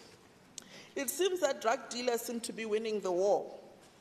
FNF Treatment Center, sick bays and admissions in Cullinan, which the Premier talked about, is rehabilitating people and doing a good job in that regard. However, during a committee oversight, we discovered that there's no skills development to enhance the rehabilitation. So people are sent back into their communities after rehabilitation without skills training to empower them to fight the temptation to relapse. When Kanyisa was closed down and defunded, there was no backup plan to absorb the patients from this facility. There are facilities such as Tembisa Rehabilitation Center, which have been in planning phase since 2018. No construction yet money is being spent every year. No accountability within the Department of Social Development, blaming the Department of Infrastructure and vice versa. Premier, you're ultimately accountable and should ensure facilities are completed without wasting any more taxpayers' money. The homelessness strategy of Gauteng is working very poorly. Mothers are complaining that government is destroying families. A homeless woman is taken to a shelter and her children to an orphanage or a CYCC. The situation is worse when the child is over 18. God forbid if it's a boy child. Gauteng does not seem to have an appetite for family shelters. These shelters would resolve many challenges, and when they are set up properly, they would also cater for the LGBTIQ+ community. Gauteng is not doing enough to have transition shelters. Some NPOs are innovative in their facilities to assist the homeless, and transition facilities link people with employment and accommodation for the future, where they then pay for themselves. DA governments support such progressive solutions. Solutions come from those who use programs daily, the NPOs and the beneficiaries. ANC's solution was to chop the funding of this innovator. I would have welcomed the dignity packs and school uniforms, but cooperatives making school uniforms operate in the most abused space in Gauteng. The poor NGOs are given orders late and with no purchase orders. This results in them being unable to measure learners on time so that the uniform are delivered in time for the opening of schools in January. With the time pressure, they end up having to hire additional people, which decreases their profit margins, or them buying from retailers, which defeats the purpose of them making the uniforms. Without purchase orders, they cannot go to the banks for funding to buy things like thread and cloth. Instead, they end up with the loan sharks. Yes, bomashonisa. A DA government would give cooperatives school uniforms on time with purchase orders. ANC needs to stop sending our people into bomashonisa's hands. There is hope for the vulnerable, and that hope will come from a DA government. Premier, I want to take you to an issue in Kempton, in Tembisa. Tembisa, every house you visit, there's storage leaks. If we are saying infrastructure is perfect, it looks nothing perfect. People are sitting in flooded storage. Whether you go to Ward 14, whether you go to Ward 9, people's houses are sitting in storage. The storage infrastructure needs a complete overhaul. Replace the bursting pipes so people don't live in the storage. Thank you, Speaker. Thank you, Honourable Ncheke. Honourable Boho. Thank you very much. Greetings, Madam Speaker, the Premier of Gauteng, the people of the province of Gauteng, and the honourable members of this legislature. The Economic Freedom Fighters is less than excited to be here in this house today to respond to the falsely ambitious and overly hyped State of the Province address delivered by the Premier 2 days ago. We have no excitement because, Madam Speaker, for 3 years the Premier has come before the people of Gauteng with huge numbers that are not aligned with any tangible funding program, numbers that have no on-the-ground testability and are completely devoid of any proper accounting nor reporting. In fact, at this rate, we are falling for the temptation of coining a new name for the Premier. As the EFF, we are very tempted to start calling Honourable Premier Mr. Number. Honourable Premier, aka Mr. Number, says that the City of Johannesburg has approved the concept for development of the Grand Central Mixed Housing Project, which will yield housing opportunities for 81,000 beneficiaries, bringing the housing backlog to under 500,000. While we can be impressed with that, Mr. Number forgets that according to the reports from his own department, the housing backlog in this province sits at about 1.3 million. How does the introduction of 81,000 housing units reduce the backlog to under 500,000? The Premier must admit that as of 2025, this province has the capacity to build only the 4,800 houses he has promised in Germiston, even if they will be built at that. The Premier says Gauteng is on hand for 3,000 megawatts, and then mentions that he and his BRICS partners have committed to a solar farm that will produce 100 megawatts along the R8 in Soshanguve, and that the solar farm will be built in Mirafong to generate 400 megawatts.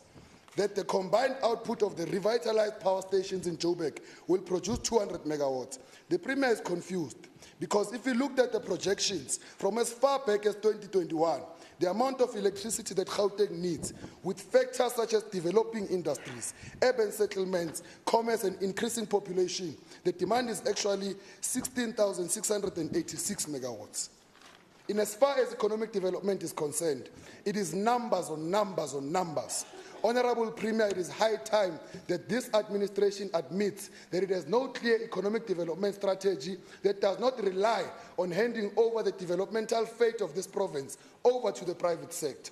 With so many special economic zones, so many incentives given to big businesses, and large concessions made to allow and enable big businesses to operate in this province, the number of jobs and multipliers remains beyond disappointing. None of these economic zones, whether in reality or in prediction, have the ability to provide even 5,000 positions of permanent employment. The township economic model continues to focus on front-end services that leaves our youth with firstly minimal skills and secondly skills and outputs that have very little access to the broader market, which remains dominated by the economic pillaging he has invited to this province. As the EFF want to say it again, that the current economic development strategy creates the vicious cycle of having minimally skilled base, insubstantial enterprises that have no real capacity to interact with the broader market, which in most cases is unwilling to engage with them. Essentially, it is the view of the EFF that the formal and small businesses upliftment should necessarily mean the state putting in an effort to create an equal and sizable footing for these small businesses within the public business environment. Industrial cities such as Premier's own BRICS partners have in their countries and are industrializing giants today because they were acutely aware of the need to take this approach. The state must now invest in creating small and large-scale enterprises for robust market and industrial competition. Your time is up, Honourable Premier. Made a lousy attempt to wow this province by mentioning 6.1 billion invested, 3 billion invested there, and an airport.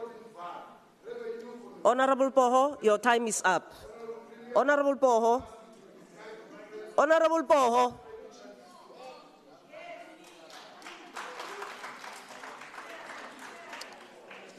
Honourable Dlamini has apologized. Honourable Mutara.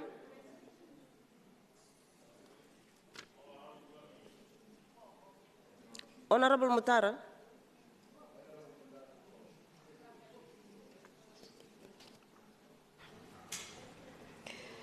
My apologies, Speaker. I was reading the speakers list. Honourable Speaker, the Premier of Gauteng, Honourable Panyaza Lesufi, members of the Executive, leaders of political parties represented in the Legislature, esteemed members of the Provincial Legislature, members of the media, and the people of Gauteng, who are the heart and soul of our vibrant province. Premier Lesufi, in his State of the Province address delivered at the Tshwane Special Economic Zone, laid out a vision of progress and resilience, a vision that resonates with the hopes and dreams of every resident of Gauteng. Not only am I a member of this legislature, but I too am a resident of this beautiful province. I too have hopes and dreams for a great future, and I too could relate at a very real level the challenges that we face as a province that the Premier didn't shy away from acknowledging and admitting to. The Premier's address highlighted a crucial truth. Our province is a beacon of economic strength. Our economy grew by 1.2%, surpassing the national average of 0.4%, and contributing over half of South Africa's GDP growth. These are not just abstract figures. They represent the hard work, the innovation, and the unwavering spirit of our people. It represents the ability of more residents to put food on their tables, to clothe their families, and to restore their dignity. This economic growth is profoundly significant for human settlements, particularly in the context of migration. Gauteng is a province of opportunity, a place where people come to build a better life. This influx of people, while a testament to our province's allure, creates immense pressure on our infrastructure. When people migrate to Gauteng, they are not just seeking jobs, they are seeking a place to call home, a place where their children can grow up in safety and security, a place where they can build a future. This is why our human settlement strategy must be intrinsically linked to our economic development.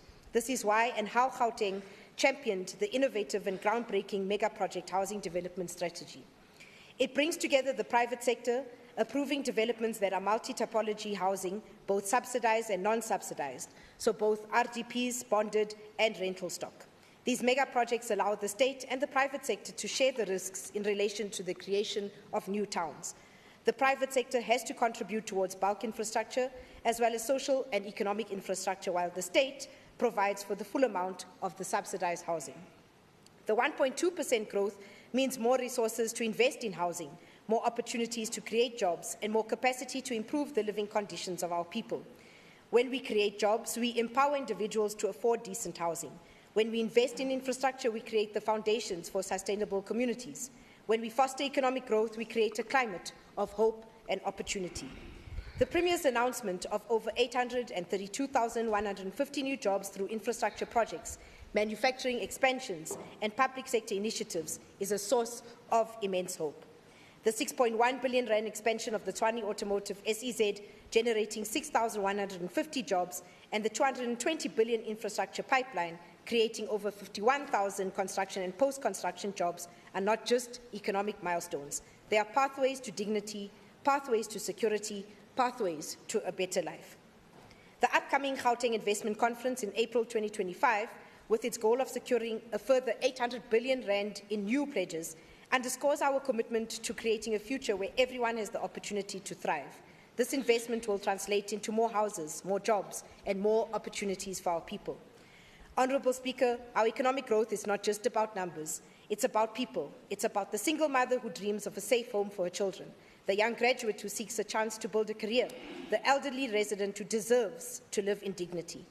Madam Speaker, Honourable Msimang decries that the Rapid Land Release Programme has not worked or has not even taken off. Let me give him factual data on what we have released as service stands for those who want to build for themselves. In Sedibeng, 1,940. In the West Rand, 1,172. In Ekurhuleni, 2,750. It gives us a total of 5,862. But let me report that there are real shortcomings in the programme, and we are undergoing a comprehensive review. It's not as simple as you think, Honourable Msimang, to just issue a title deed, a piece of service land, and we go on our merry way while beneficiaries are left to build on their own. So we are looking at the shortcomings and improving the programme so that it gives us the intended outcomes. Honourable Speaker, allow me also to correct an untruth which was presented as fact here by Honourable Msimang. Again, of all the mega developments currently being implemented in the province, only one is not performing, and that is Montrose. But as I speak, there is dust flying at Mpumelelo, Sebokeng Extension 28 and 30, Obed Ntombeni, Clayville, Helderwyk, John Dubet, Rugehevel, Western Mega, Western Area, Borwa, Goutrand, and Lufereng. We will complete the work at Riverside View and Elijah Bahai in this term. We will commence work at Tanganani in the next financial year. But we have one mega project which is at risk of going nowhere slowly, Savannah City. Do you want to know the reasons why? It's because the Mid-Vaal municipality has not given the approval for the commencement of the construction of RDPs, and instead is demanding that the commercial stock be built first. So back to our criticism of the DA and its attitude towards providing houses to the most vulnerable. You can stand here in the House and grandstand, but actions speak for themselves. The DA would rather prioritise the haves as opposed to the have-nots. They would rather prioritise the privileged as opposed to the vulnerable.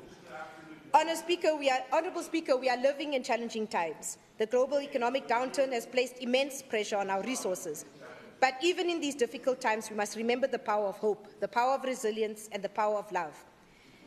Let's give the people of Gauteng the greatest gift of all, a growing economy, access to basic services, and thriving human settlements.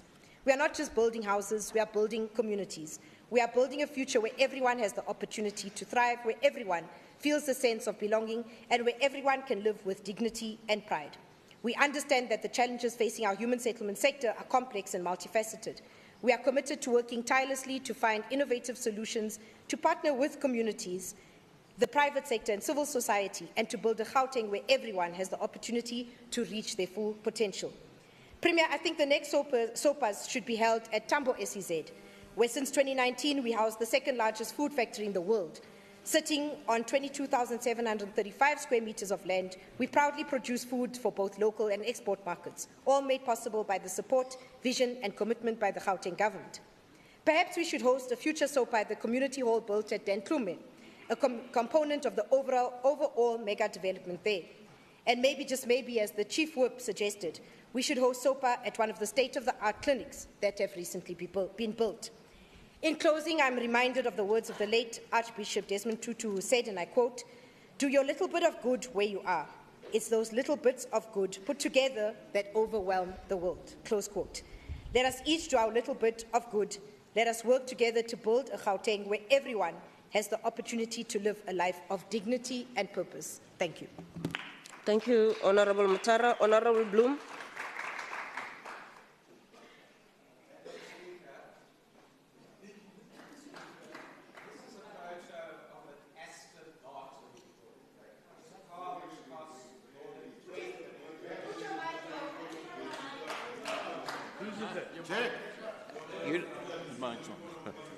Okay, honourable members, please. Let me start again. Madam Speaker, this is a photo of an Aston Martin. It costs more than 3 million rand. Former Premier Nomvula Morakane kept it secretly in her garage after she was given it as a gift for her 50th birthday. According to evidence from the Zondo Commission, she allegedly received 50,000 rand a month from Bosasa, as well as meat and alcohol, and also allegedly security at her house in Kagiso. During her entire period as Premier, I used to check the Register of Interest, and none of this was declared in the Register of Interest. As you know, Nomvula Morakane went on to become the Minister of Water Affairs, where she was a total disaster. Her interference with the tender for Phase 2 of the Lesotho Highlands Water Project is the reason why we're not going to get water from there until 2028, when the original deadline was 2019. But look, why am I raising this? I'm raising this because it shows the devastating effect of arrogance, non-performance and corruption. The A is for arrogance, the N is for non-performance, and the C is for corruption, which gives you ANC. Now, the worst department that exemplifies ANC is the Gauteng Health Department. But the Honourable Premier devoted little time to this department in his SOPA speech. This department has been thoroughly captured by corrupt interests ever since Brian Schlongwa was MEC from 2006 to 2009. His arrogance, non-performance and corruption, ANC, was on full display when he promised a smart card to do away with paper files, and we got a 1.2 billion rand health information system that went nowhere. 18 years later, the Honourable Premier is still promising that paper files and long queues will be gone soon. You know, Honourable Premier, this is a department of endless scandal. I'll go through them.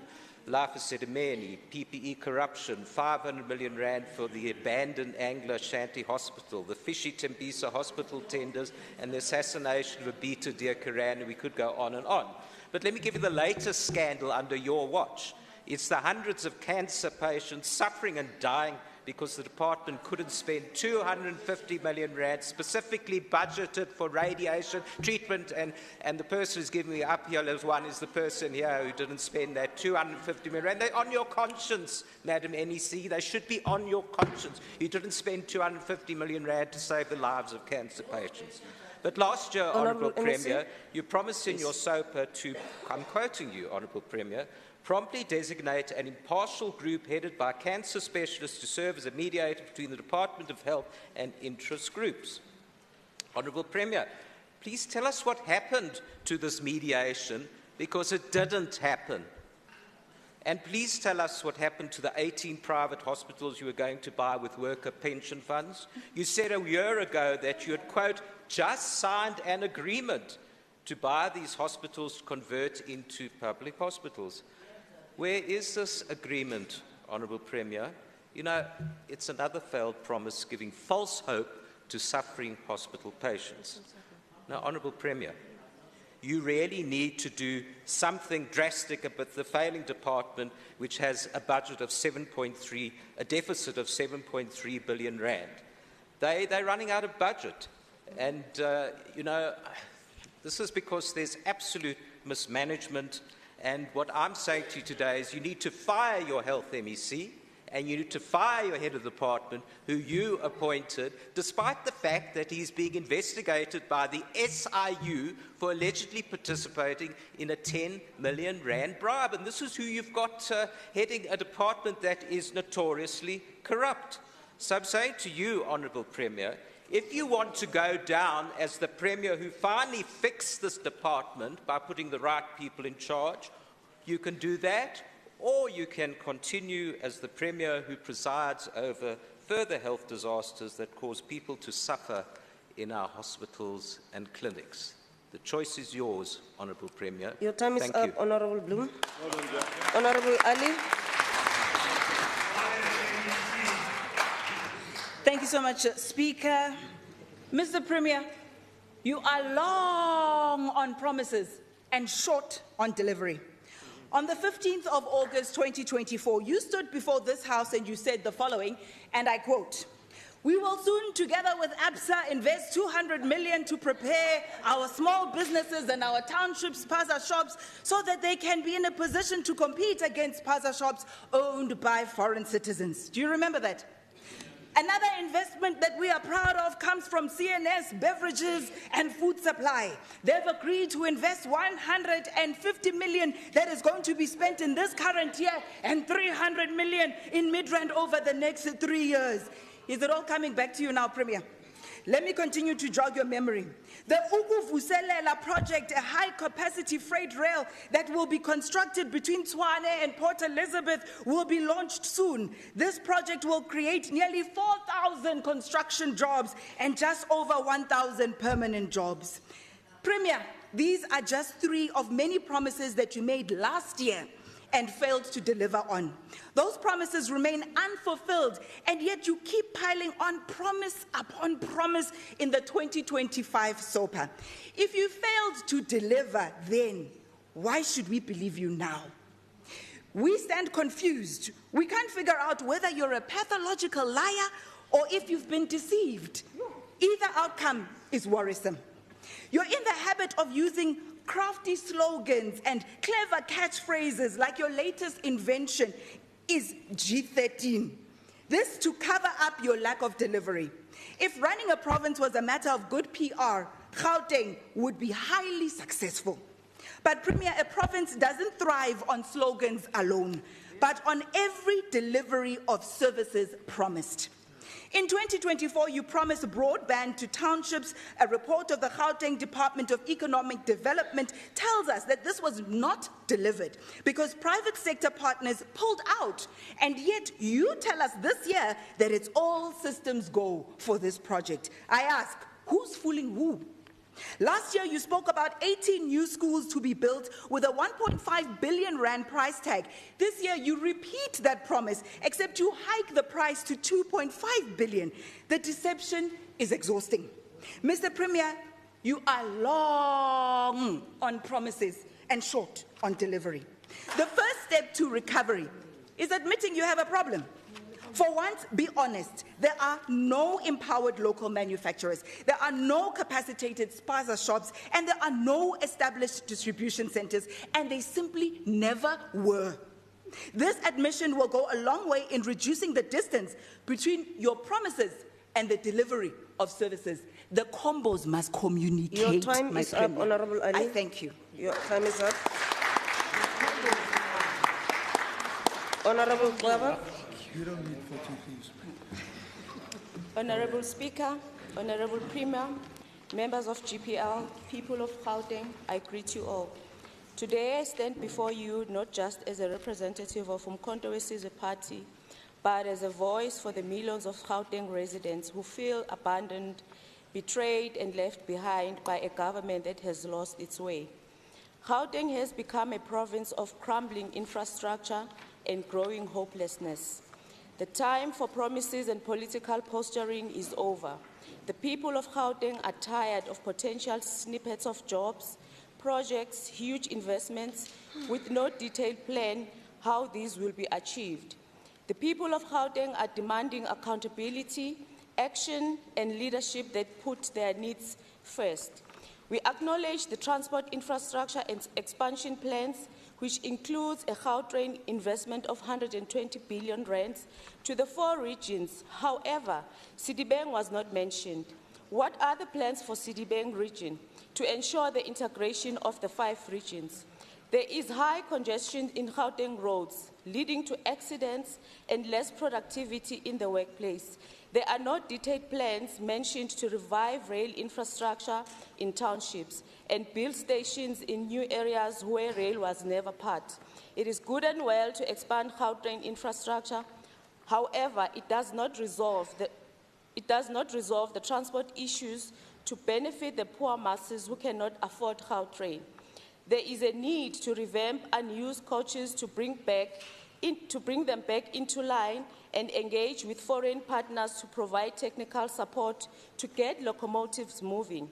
Revamping and expanding the rail system throughout Gauteng will boost township economies, address spatial inequalities, and drive industrialization, thus creating employment. As Umkhonto weSizwe Party, we suggest that Gauteng government develop technologies to monitor and protect the safety and security of the rail system and its commuters. This will encourage commuters to use the rail system and minimize road congestion. Honourable Premier, we acknowledge agro-processing initiatives. However, our people are still without sufficient land to participate meaningfully in agriculture sector. Gauteng's agriculture sector declined in 2024 due to lack of government support. The impact of this decline is food insecurity and high food cost. Agriculture is a sector with significant potential for employment and economic development based on equitable land reform. What are the plans to reform government land for agricultural purposes? Our people cannot be spectators in the value chain and continue to be consumers, but they must be producers so that the initiatives of agro-processing can be supported. As MK Party, we will continue to monitor development based on SOPA. Your time is up, Honourable our Klaver. forefathers' fight was for land, which is the foundational Your issue. time is up, Honourable Klaver. Thank you. Honourable Klaver. Honourable Sharif. Thank you, Madam Speaker. Living in Gauteng is not for the faint-hearted. If you're going to live here and raise a family, you need to be strong and prepared for the worst. You're lucky if you have water and electricity every day. There is definitely no water at night from Melville to Soweto. Crime is out of control and infrastructure is crumbling. The slice of the job pie keeps getting smaller and smaller. The economy is not growing fast enough, and this is affecting generations with no hope in sight. Unfortunately, Premier, you failed to inspire hope on Monday night and instead continue selling us dreams. The Gauteng described by Premier Lesufi feels so far removed from reality, out of touch, and devoid of what we see and experience every day. Growing up in Gauteng, in Johannesburg, I have witnessed firsthand the decline of a province that should be performing amongst the best in the world. Yet we remain second fiddle to the province that shall not be mentioned. Now, if you live in the many townships across Gauteng, your experience of this province is defined by a lack of basic services and a lack of opportunity. We all know this is the reality. We breathe it, we see it, we feel it. Yet Premier Lesufi shamelessly gaslights us into believing that the township economy is thriving while robbing too many of opportunities. The opportunity to earn a decent living, to open a business and be successful, to have an SMME and operate out of a state-of-the-art industrial park, to grow generational wealth and influence industries, the opportunity to have a job after graduating. If we go by what the Premier is saying, we should see a bustling township economy stretching from Mamelodi to Tokoza to Tukumsrus and Aldos. Township businesses should be shaping the economy, contributing to the GDP and creating millions of jobs. Yet only 30 local products making it to the markets, 14 more hoping to receive ISO certification, and 50 businesses seeking development support. Are these numbers supposed to impress us? These double-digit figures in a province where thousands are desperately waiting for opportunities. While any progress is welcomed, it does not compare to the scale of the need. Bragging about training 220 young people is madness. This is a mere drop in the vast ocean of unemployment, and frankly, Premier, I would be embarrassed to repeat this with such confidence. You failed to speak about the empty shelves at distribution centres, an initiative you once championed, but couldn't even give us an update. Why? Because it has collapsed. You could have saved face by offering a genuine mea culpa, an acknowledgement that you have let the people in the townships down and used their struggles for political gain, but you did not. It is time to take accountability and admit that Gauteng's township economy strategy needs redirection. Good leadership means taking stock and pivoting where and when necessary, but clearly we don't have this in Gauteng. Mr. Premier, I visited several industrial parks and wow, What a disgrace. With so many industrial parks in Gauteng, one would imagine that business is booming, that people are making a success of their business and living the dream. Nope. Instead, I found failing infrastructure, a lack of basic services, non-existent property management, and spaces literally turning into junkyards. The industrial parks have so much potential, but this government lacks any spark of creativity or innovation. Gauteng has the responsibility to ensure these parks work for small businesses. The province must explore private-public partnerships as a way forward. Premier Lesufi, if you will pay attention over here, I'm just going to come out and say it. I was not impressed by your SOPA. In fact, it was a mess of letdown. You had the opportunity to inspire hope and you squandered it with more falsehoods. It is truly a shame that this is what we are stuck with, even after the voters have spoken. Premier Lesufi, to you and your executive, Gauteng deserves so much better. I thank you. Honourable Adams, thank you. Honourable Sharif. Honourable Adams. Thank you, Honourable Speaker. Honourable Speaker, Honourable Premier Lesufi, MPLs, people of Gauteng. Honourable Premier, let me take my response to the SOPA from this angle. According to the research conducted by the Institute of Race Relations, South Africa currently has 142 race-based laws on the statute books. Honourable Premier, this is a fact that all South Africans who believe in a truly just society, where all are treated equally, should be deeply concerned about. It is common knowledge, Honourable Premier, Honourable Members, that the National Party government did not preside over a just society. Central to its policies of apartheid was a laundry list of racial laws that gave preferential treatment to white South Africans at the expense of their black counterparts. These racial laws had a profoundly detrimental impact on the country and our province. They entrenched racial inequality, polarized society, and a tarnished reputation. Honourable Premier, the democratic breakthrough of 1994 should have signaled the end of an era of racial discrimination and a shift towards a truly fair society where all people are treated equally regardless of their skin color. May I say, Honourable Premier, students do not have equal access to tertiary education, a clear violation of the principles of equality and merit. Let me say, Honourable Speaker, we do not realize or refuse to acknowledge that racial laws have continued to impact the province negatively under a democratic dispensation. Honourable Lesufi, Premier, there is no question about the importance of empowering the disadvantaged, but this empowerment, in my view, must not and did not come at the expense of other groups, especially the coloured people. Honourable Premier, I admonish you with a broken heart and a burdened heart, together with your executive, to please start looking at the areas. It's now mixed, but preferably the coloured areas, who in my view is currently neglected and forgotten. And this, Honourable Premier, you know me, is not a racist statement, but a reality.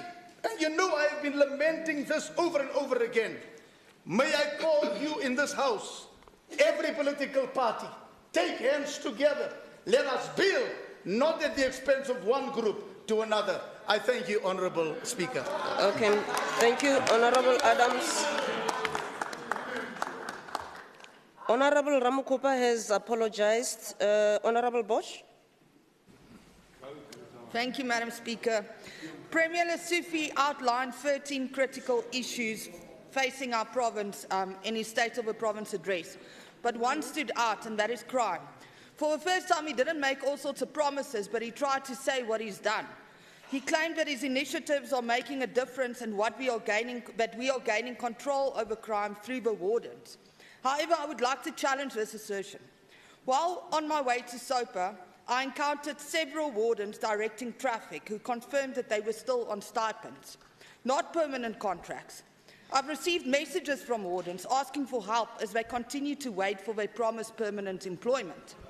Premier Lesofie has not only failed to deliver on his promises for 3 consecutive SOPAs, but has also misled the public with confidence. This is not the ethical behaviour expected from the leader of our province. The erosion of trust within your own party, Premier Lesofie, leading to the disbandment of your provincial structure, speaks volumes. The recent crime statistics showing 1,600 murders in just the last quarter highlight systemic failures rather than any control over crime. There must be accountability for these failures. The Premier also proclaimed his commitment to combating land invasions through a dedicated unit. Yet when I approached the police to assist a businessman in Tshwane whose land has been invaded, I found no help from them. The perpetrators remain at large while the rightful owner suffers financially. 2 weeks ago, I wrote directly to you, Mr. Premier, seeking your intervention as both the Premier and the MEC for community safety, but I haven't even received an acknowledgement from you. In contrast, former MEC Faith Masibuku always responded and assisted me when I reached out to her, even if it was in the middle of the night. Your apparent disinterest in this matter shows once again that this department does not belong in your office. One of the major concerns from Monday's SOPA requires your immediate attention, so I please want you to make notes because you need to respond on this part. You stated in your written speech, the one that was handed out to us, and I quote, "In addition to the national cooperation, Gauteng will go a step further by signing a memorandum of cooperation with the South African Police Service and municipalities to ensure that we effectively fight crime. Each municipal law enforcement agency will be able to operate across boundaries," close quote. However, during your address, you made a conflicting statement, and I want to quote you verbatim because I went to listen to it again. "We have taken all the municipalities' law enforcement agencies and we have combined them to be under the command of the South African Police Service, and they can be deployed to any municipality without worrying about boundaries." Good people, what this means now, if we want to flush the people in the CBD of Johannesburg, we will pull all the law enforcement agencies from the other municipalities and go there and fight crime. Mr. Premier, this statement is irrational, unwise, reckless, unconstitutional and dangerous. This raises serious questions. Are these agencies to operate freely, or have you effectively nationalised our Metro Police? What becomes of traffic and bylaw enforcement if you strip them of their autonomy and remove them from the allocated areas? Nationalising the Metro Police under SAPS could jeopardise local governance and community safety. This centralisation risks diluting accountability with local issues overshadowed by broader national priorities. Bylaw enforcement, which requires understanding of local context, may suffer as SAPS prioritises crime fighting over regulatory compliance. This shift could erode community trust and cooperation, as residents might feel disconnected from the policing body even more than what they already do. This could also lead to more infractions and decreased public safety and higher crime levels. Mr. Premier, this SOPA was a waste of resources and failed to address the pressing issues in our province. The Democratic Alliance will continue to monitor these developments and advocate for the devolution of powers instead of centralisation. We urge you to transfer this department from your office once again and appoint a dedicated MEC that is focused on crime to restore the trust amongst the residents in this province. These are lives at stake. This is our family, our friends, our colleagues. It's not a matter of cheap politics. And we as a DA will not rest until the necessary changes Your time is up, Honourable Bosch. Thank you. Honourable Nkani.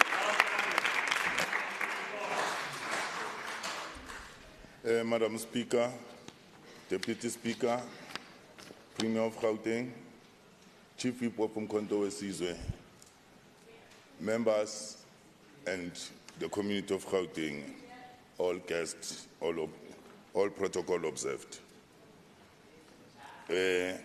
Madam Speaker, the GNU is a right-wing concept that has failed and we all know that GNU has failed almost in many areas.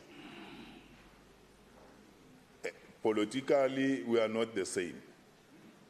The oppressor and the oppressed cannot speak the same language, socially, politically, and otherwise. We condemn some of the things that mushroomed from that concept, especially the selling of the land or selling of some state-owned assets. In fact, once you start selling the land for business or any other purpose, that kind of leadership, they are just sellouts. We can't, as MK, allow that, and will call for this government to stop that mentality with immediate effect. Deliberate killing of 23 children in 2024, which 441 of them were on emergency attention. That thing by the ANC, in fact, we are taking another way of trying to motivate things that are not motivatable. We are acting against the laws of the country by allowing illegal immigrants to start applying for business permissions, which is against the Act. So out of this 65% that has been permitted around the country, I don't know how much is in Gauteng, but I know the biggest number is in Gauteng. So Gauteng is already acting against the laws of the country by giving small businesses to immigrants of this country, in this country. The issue of Kleinfontein remains contentious. This is the Afrikaner-only settlement near Pretoria, which continues to undermine the democratic values and the country's sovereignty integrity. The provincial government is mimicking the GNU acceptance of Oronia as part of our fiscal responsibility, as it has now been granted a municipality status in the Northern Cape under ANC. This is no conception, but ANC government deliberately attention to recognize self-determination of certain groups in this country, as Kleinfontein is one of those right here in Gauteng. In fact, we are also faced with health system in the province has completely collapsed. The Oversight Committee reports clearly portray of unimmigrated crisis, the chronic shortage of healthcare workers, shortage of nurses and doctors, dilapidated infrastructure in some sections of the hospitals under the ANC government failures. This exhibition legal cost of the department clearly indicate a crisis rendered in the health facility. The Premier is mischievous in using Military Veterans Act. Comrade Premier, Honourable Premier, Military Veterans Act stipulates, and it's clear, that who are the beneficiaries. That includes MKMVA. We don't know of MKLWV, and we don't know why is it recognized in Gauteng, or is it just a party line when you are recognizing something that is not known within the Act. Yeah. So the Act and the conference of the ANC are different things. Yeah. The ANC government also doesn't want to accept the issue of Mfuleni. We have heard in your statement when you say Everton is bright, but Everton was very dark than ever before. So Mfuleni municipality has collapsed, and as Mkonto Wesizwe will ask that municipality to start afresh, and let us all accept that there's nothing that has been done in Mfuleni. The ANC has dismally failed, and its partners who are governing him fully. The black business has been completely sidelined in your speech. After some individual in this house have taken the country into court, challenging the BEE or triple BEE, there's nothing that you are doing for the poor or the marginalized people. They will speak of the marginalized people, but they are doing nothing. And currently we've seen even the province, because of this concept of GNU, we are doing nothing for the black business people. Some of them, especially in the logistics sector, where they will lose their license disc and so forth. And Honourable Morakane, your time is up. Thank you. Honourable Makwala. Thank you very much, Speaker. Greetings to the Premier. Honourable Masoleng. Also wanted to greet There is a presiding officer. No, just hold on, Honourable Makwala. Proceed. Are you going to keep these minutes? I only have less than 7. Proceed. I also wanted to greet the MEC of Finance in his absentia because I do not see him here. We have a nice message from him as the economic freedom fighters that the MEC of Finance utwita kamnandi. And they must continue tweeting at night because it's refreshing. We wanted to also give me a message that we as the economic freedom fighters, we will not fail to pass a budget come March because we understand what this budget means to our people in the province. Be that as it may be, Premier and the Speaker, we come before this House today in the year declared by the economic freedom fighters as the year of the picket lines following a successful third National People's Assembly of the economic freedom fighters. The economic freedom fighters looks to return to the basics and revive grassroots activism, focusing on service delivery and defending our people's rights. The economic freedom fighters in our lifetime is no longer just a slogan, but a rallying call. The economic freedom in our lifetime is the well from which we draw sustenance and hope in the context of hopelessness and what the EFF Commissioner Legislature in Parliament described as the perils of the Ramaphosa economy, where men in their 30s rely on their mothers for money, for bread.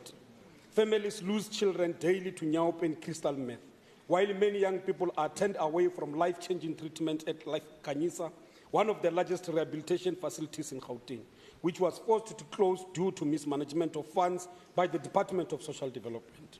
How kind is the Gauteng Premier, Lesufi, who in 2023 promised to uphold the legacy of Emasa Teke and again in 2024 vote not to kill Chris Hani. It is clear that the Lucifer administration kills Hani again every day. The Gauteng housing block stands at 1.3 million, to some of whom on the list have been waiting for houses since 20 years. The Iriguala and the Christian we know never celebrated or criminalized the poor by celebrating the demolition of 6,600 shacks like what you did, Premier. Nor will they support your program of anti-land invasion monitoring tool. It is Frantz Fanon who puts forth that for a colonized people, the most essential value, the most concrete, is first and foremost the land which will bring them bread and above all dignity. The EFF rejects this with contempt, the criminalization of the poor and landless drug dealers due to the failures of the ANC government to provide housing to the people of Gauteng. As part of the year of the picket lines, the EFF will be tabling a motion to publicize the provincial housing waiting list. Our people need to know what happened to the RDPs, and in addition to this, we'll also be approaching the South African Women's Rights Commission over the provincial housing block. Speaker, we see that the Lesufi administration has slightly departed from the elevated priorities and has reconfigured them to the G30. Although we welcome the escalation of the water crisis as a provincial priority, it must be known that the Premier was rather economical with the truth when attributing the present water crisis to merely just power failures in water pumping stations. Gauteng has a water infrastructural crisis. It is estimated, Speaker, that the Gauteng government loses around 49.2% of its treated water due to leaks and unmaintained municipal infrastructure, as well as illegal connections, while Gauteng municipalities collectively owe rainwater 2.9 billion. The city of Johannesburg alone requires 27 billion for immediate upgrades to its water infrastructure. larger supply, Speaker, from the Lesotho Highland Water Project will not necessarily translate into more water in our taps. Instead, it will be like putting plaster over a gap. Our focus should rather be to put towards a fixing bulk water infrastructure and investing in unlocking our groundwater as a province. The recent research has revealed that the Johannesburg alone has approximately 2.47 million litres of groundwater available to be harnessed. Speaker, Premier Lesufi during his 2023 SOPA declared, and I quote, Gauteng has budgeted 6 billion from our provincial coffers to build new schools. We have received a major boost of 1.5 billion from National Treasury to finally demolish mobile and asbestos schools. We will rebuild 18 new schools in Gauteng. Almost 2 years, Premier. You stand before us and unable to account for these schools that were supposed to be built. Instead, Premier, you do the same old promise and once again promise to construct 18 new schools at a cost of 2.5 billion. Where are the 18 schools, Premier, and what become of the 6 billion to demolish mobile classrooms and asbestos schools? There was also a mention of almost 20 incomplete schools across the province, from Tubelike Secondary, whose construction began in 2016, to Rooster de Val Secondary School, Hillcrest Primary School, Tsako Thabo Primary School, Refitlile Pili Primary School, and Ditau Primary School, of all which remain unfinished. Perhaps the Premier is unaware, but learners at Lizonia Primary School and more than 120 schools around Gauteng are still using spective texts, while 78 other schools are using chemical toilets and lack access to adequate sanitation facilities. With the 1.2.5 billion to consult new schools, we want you, Premier, to assure us today here that no learners in Gauteng by the end of 2025 will be using chemical toilets and septic tanks. As we conclude, Speaker, part of the role of the SOPA should be to highlight the province's achievements and challenges over the past year. This will give a concrete expression to what Amilcar Cabral ideas or termed as hide nothing from the masses of our people, tell no lies, exploit lies whenever they are told, and must know difficulties, mistakes, failures, and claim no easy victories. In making difficulties, the Premier made no mention of the numerous incomplete infrastructural projects. It is no secret that the Department of Infrastructure Development has failed to complete and oversee projects, even requiring intervention from the Office of the Premier.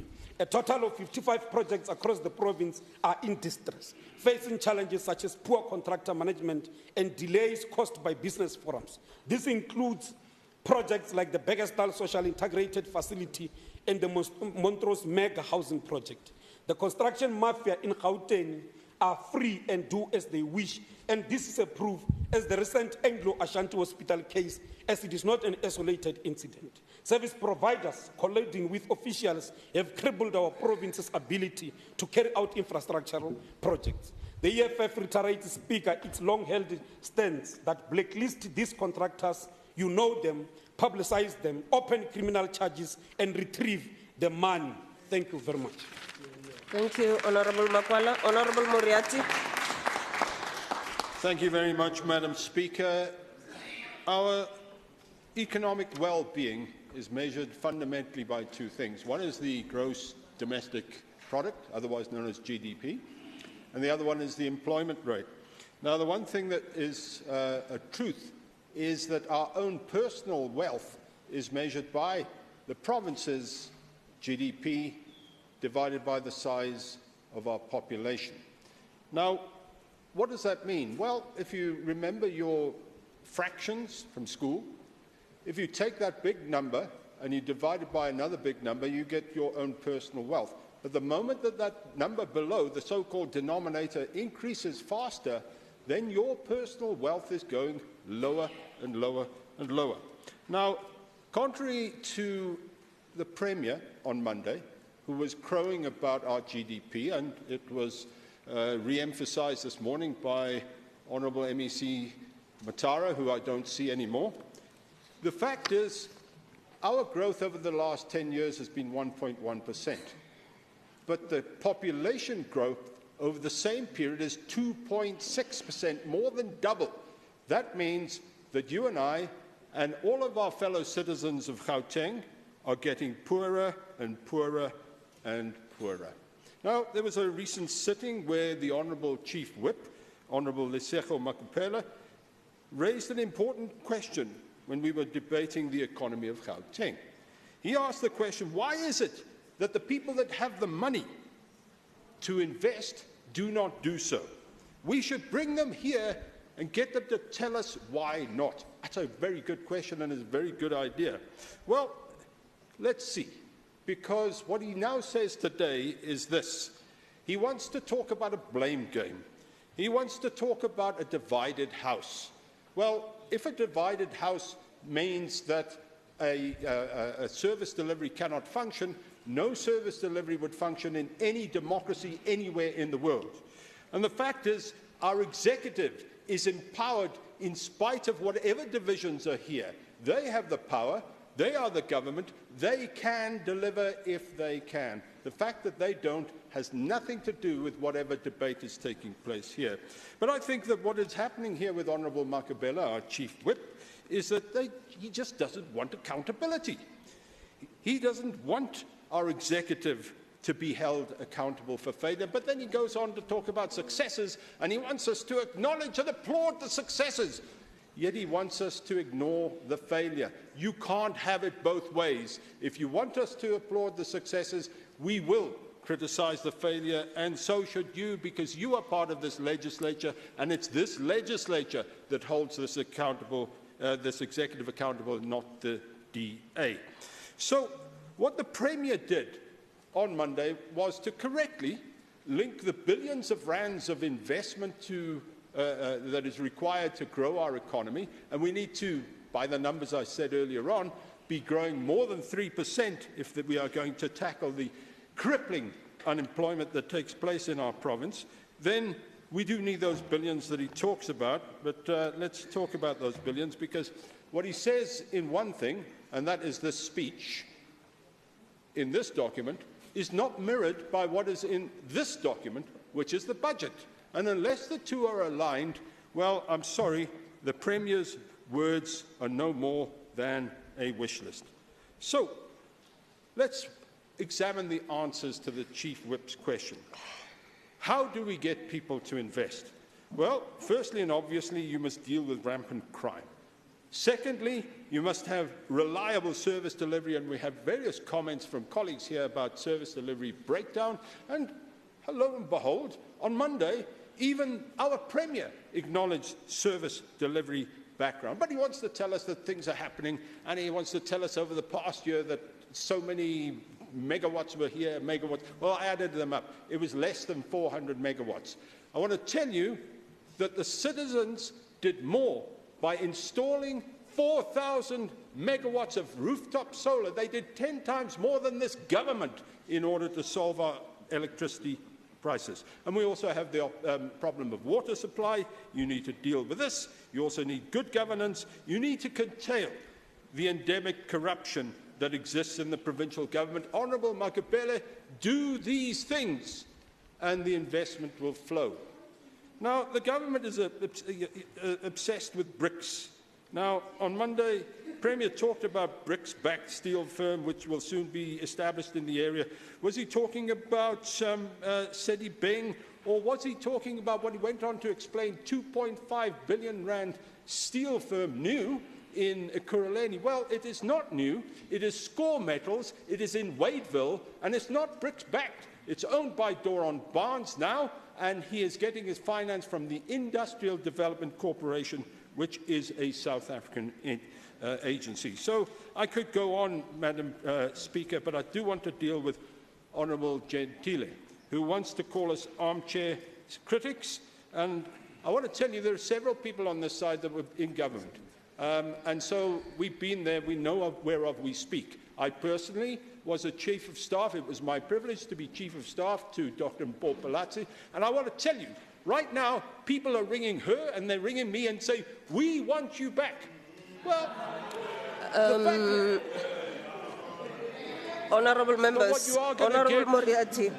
What you are going to get Honourable is Moriarty, your time is up. Ambi Masondo, and I wish him well. Thank you. Huh. Honourable Advocate Letsolo. Which people, Member Moria? No, thank you very much, Madam Speaker, and the residents of Gauteng. Well, there's a favorite hip-hop song loved by the current generation of our youth, and it's called "They Are Not Like Us," sung by Kendrick Lamar. If only the decorum of the House permitted, I'd have sang this song to premise my contribution to this debate. Notwithstanding, I want to assert that those who besmirch the State of the Province address are not like us, either because they are delusional of the realities that characterize our province and the thought plan that aims to fashion responses to a plethora of problems that the statement unravels. Premier, in a figurative language, we refer to all of these debates as hyperboles, the folly, the extreme folly of imagining the false and imagined realities. It becomes clear as some members of the opposition speak here that they are novices and strange to the process of governance, hence their criticism rings hollow with not much offering on what will drive our province forward beyond open gossip, devoid of any facts, but by regurgitation. Let's expose their folly. Member Msimanga is not like us, hence he will naively brand the SOPA a lie. Your debates to all the SOPAs sounds the same. Since 2019, it sounds the same. There's no blame avoidance, but acceptance of those problems. I mean, this is what the statement really indicates. Residents of Gauteng shouldn't expect any meaningful contributions from the DA that could resolve these identified problems. Likewise, the DA leaders are always bearers of messages of doom and disaster, never visionary in their outlook, and are always pessimistic when visionary plans are articulated. The city of Joburg is on the rise. A mention of a street is not enough. It's on the rise. The statement by the Premier doesn't profess magical solutions, but process-based and not overnight interventions. An attack, Member Msimanga, an attack on our educators, as well as the Bella Act. I mean, it's a cheapish, skate, and I think it's unwarranted. Clearly, we have no appreciation of the labor legislation of this country and are resorting to folly. Lies are usually what the DA tells when they sell their capital-sponsored manifestos to vulnerable communities, when they plunge cities like Tshwane, cities like Ekurhuleni into a debt trap. Madam Speaker, Member Msimanga is not the only one who's not like us. It would be a waste of breath to even conceive of words to rebut the spew by Member Dijanger when he's out of touch with his own reality and gave an underwhelming debate. It is clear from my murmurings that Member Rasilingwan is also not like the residents of Gauteng, and neither does not understand them, hence her unintelligible palavering. Whilst there are notable schooling infrastructure challenges, there's a lot more new schools of the future that have been built and delivered by the ANC-led Gauteng government. These are the subtle lies you tell to besmirch the government of the people. I agree with you, Member Nzege, you are out of sync with the reality of our province. I should let MEC Masibuko bring you up to speed in respect of some of the key interventions that have been made to confront and combat the ravaging effects of poverty in our province. I should also give an indication that the prize award for the most regurgitated debates goes to Member Bloom.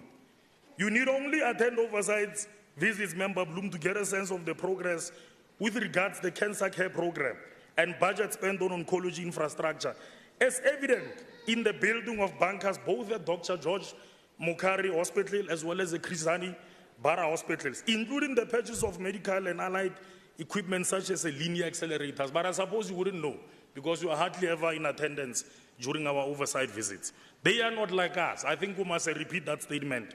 Member Boho, you are quite correct in calling our Premier Mr. Namanamba, because there's a great number of achievements under his stewardship. You can't just profess order and propagate inefficiencies when your own form is questionable. Member Maloka and Member Bosch, let's refer you to the recent crime stats, which scientifically records that violent crimes such as rape as well as murder are on the decrease in Gauteng due to the collaborative efforts by both the SAPS and the crime wardens. That is a fact. You can check it. It's a recent report. Let me rather not engage on what other members would have said, but safely to say that Member Ngobeni, whilst the issue of illegal immigrants is a serious one, it doesn't reside within the purview of the state of the province. I think it's something that belongs elsewhere, and I think we might want to raise it in those platforms. It is very rich for a representative of a political club such as Member Ali from Ebosa to berate the progress of the provincial government when she fails to rise to the required standards of debating. We are not in a media boardroom where journalistic errands are the order of the day. We are very serious here. Order, Here order, you can't come honourable up with a members, journalistic order. errand. Journalistic errand. It's Honourable not a media members, boardroom. honourable members. We must give an indication. It's not a media boardroom. Honourable members. We are very serious here, Member Ali. It's not a media boardroom. Madam Speaker, allow me to succinctly iterate. Allow me, Madam Speaker, to succinctly iterate Honourable Masilela. some of the critical points. Allow me to iterate some of the critical points that the statement makes on both the health and social development sector, starting with health and wellness. Just on Wednesday, this previous Wednesday, the Health Department hosted a successful launch of the 1.1 million HIV treatment gap campaign in collaboration with the National Department of Health. This is a crucial program aimed at recommitting government to fight against the HIV epidemic and closing the treatment gap. Just last week, the Health and Wellness Department again unraveled 16 district mobile outreach clinics to be distributed to all health districts of our province, particularly the most remote areas such as farming and peri-urban communities. Clearly, the MEC of Health is like us because she understands the health needs of the residents of our beautiful province. Under the ANC-led coalition government, the Gauteng province has seen a significant 2.9 decrease of HIV and STI incidences amongst youth aged 15 to 24. We have begun to see a rollout of new health facility infrastructure, including a commitment on maintenance. It's a reality. It's there in our reports. Further congratulations to the Health Department on the successful graduation of 147 HIV testing services counsellors. We are beginning to see positive feedback by patients on the satisfaction of care due to the I Serve with a Smile campaign. The reality of our provincial health system is that it is a catchment population that transcends the province and caters to other 4 provinces and the SADC countries such as Botswana, Mozambique, Namibia, Lesotho, Zimbabwe, and Malawi. So that is the confidence given to our public health system by all of these aligned countries. There will never be sufficient resources to provide health services for free to all, and yet with limited resources, the department is committed to marvel and improving health outcomes. Notwithstanding some notable challenges, the pulse of the public health system in our province is beating rigorous, and that point cannot be disputed. Quickly on the social development, the department has undertaken to advocate for NPOs through the Intergovernmental Relations Forum meetings. The advocacy includes issues such as lobbying municipalities to be quick and reasonable in issuing compliance certificates to NPOs and waiving some costs that must be paid by NPOs in their quest to obtain relevant compliance certificates. The department has also demonstrated willingness and commitment to work with the NPO sector.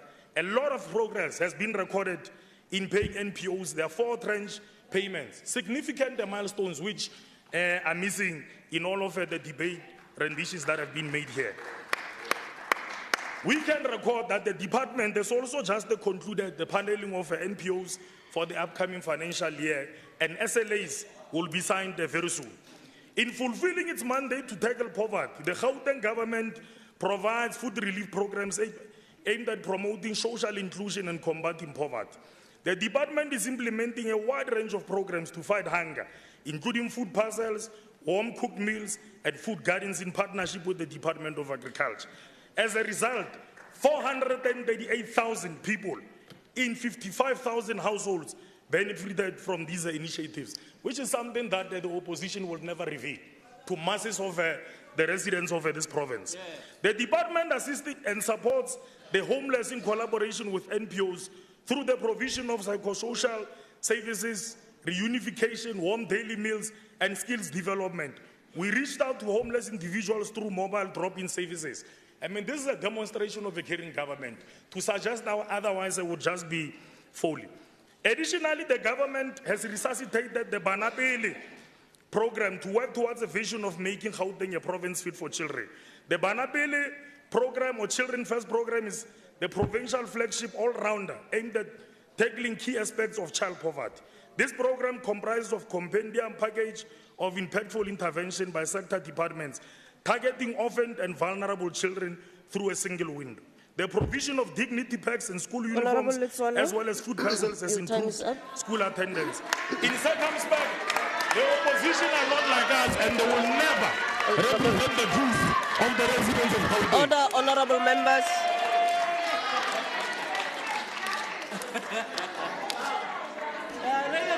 Honourable members, order.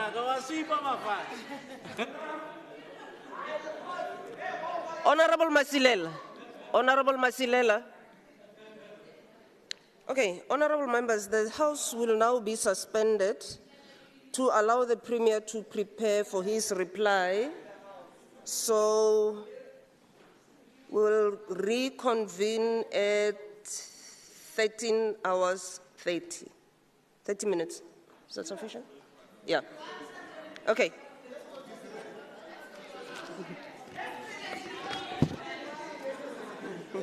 Are sufficient. We'll stop. The House will rise. We'll stop. You are not like us. Right? Huh? Okay. Okay. It's the first time there is.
Gauteng 3.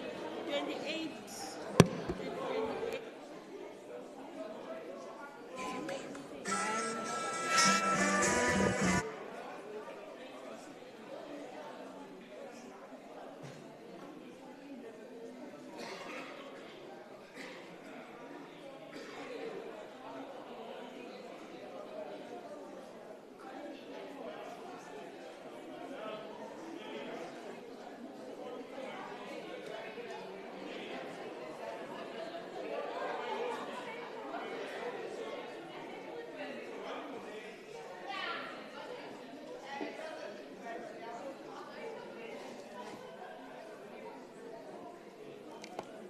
Where?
Respondent. None of you is concentrating except you. We may be seated. You may be seated, honourable members.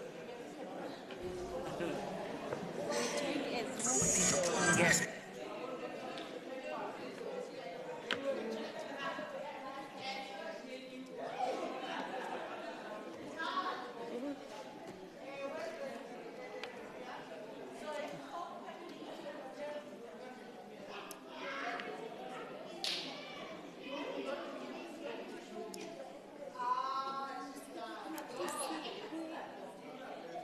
But fine again.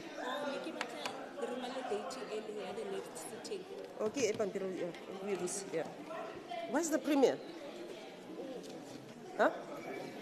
Okay.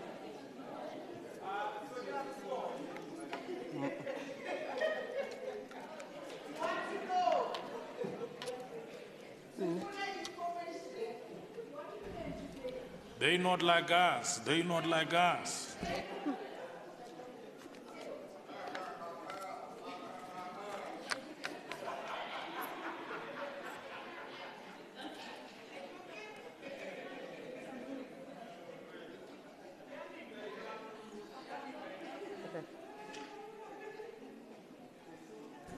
On fait vite.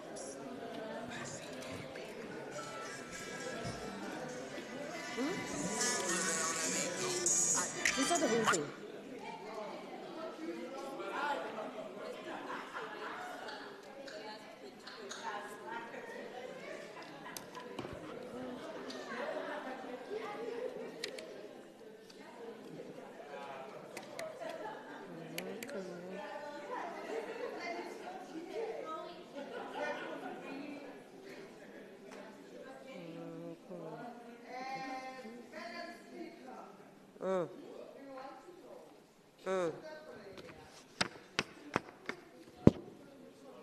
The Premier will be joining us shortly.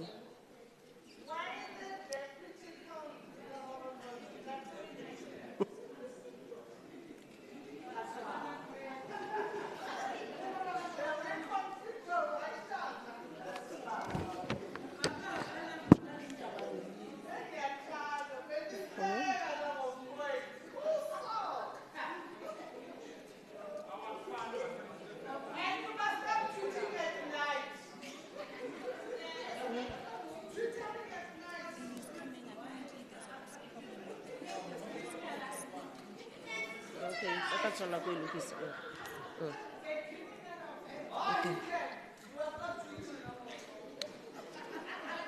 Okay, honourable members, order. Will the secretary, Honourable Masile, will the secretary please read the second order? Premier's reply to the debate on the State of the Province address. Honourable Premier, may you kindly respond to the debate?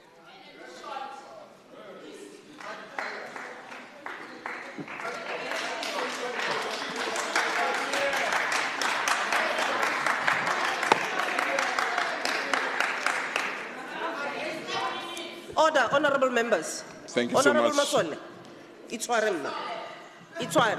Itware. Yeah, Itware. Thank you so much, Madam Speaker. Deputy Speaker, the Chair of Chairs, members of the Executive Council, leaders of various political parties in the House, may I take this opportunity to thank you for allocating your precious time to engage on the issues that we've deposited in the public space.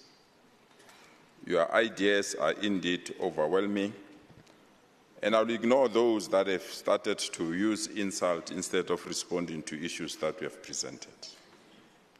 I was told by my parents that if somebody hurls insults at you, you just throw back the soap and wash those insults so that you don't have to trouble yourself. I was further advised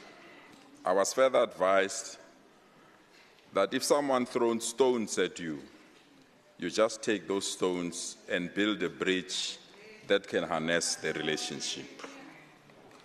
So I come to this House to respond to real issues, because I'm told as well that the best pretender,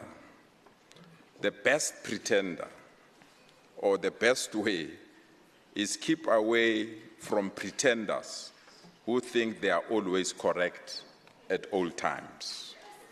Because these pretenders, regardless of the information that is provided to them, and regardless of how many times you want to clarify them, they will always be pretenders. Madam Speaker, I was questioned by Member Msimang that I misled the House and even went further to call me a liar on the basis that we indicated in our State of the Province address that our investment of 220 billion public infrastructure, it's a lie. He even said this was said many years by many other people that came before me. If you don't mind, Madam Speaker, I'm more than willing to unpack this to Member Msimang to disprove his allegations that I'm a liar and I'm misleading the people of Gauteng. The 220 billion projects are here.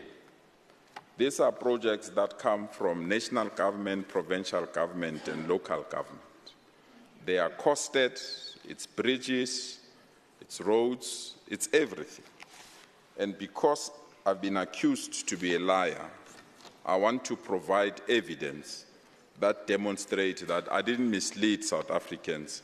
This is a public investment book, and we can give it. If we can give it to...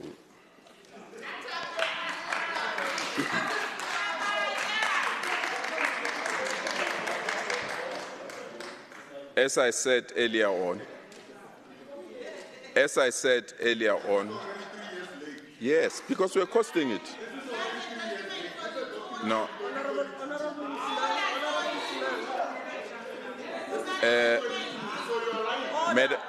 Madam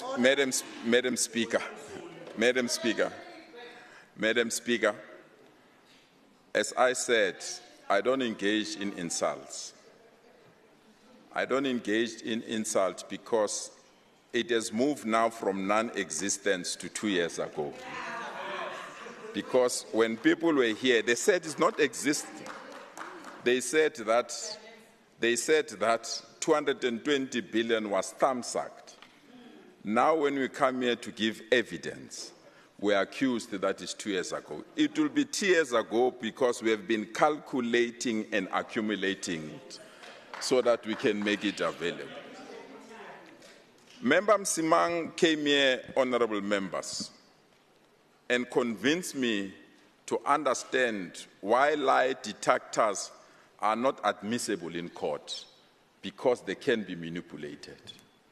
He came here to be a lie detector that can be manipulated, because the evidence that he wanted in this house is the evidence that we have provided him.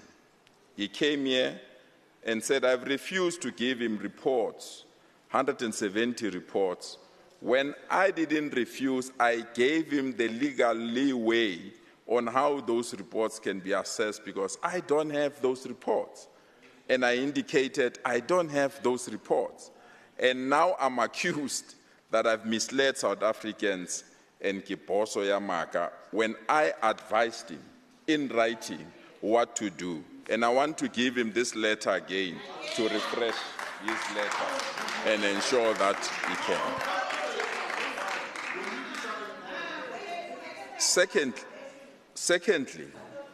Secondly, Madam Speaker, or thirdly, I was accused of lying when we went on the public platform that we are the one that signed an agreement with the SIU to fast-track not only the return of the money that was misused at Anglo-Ashanti, but also to fast-track the disciplinary hearing and to blacklist and to recover the money that was lost.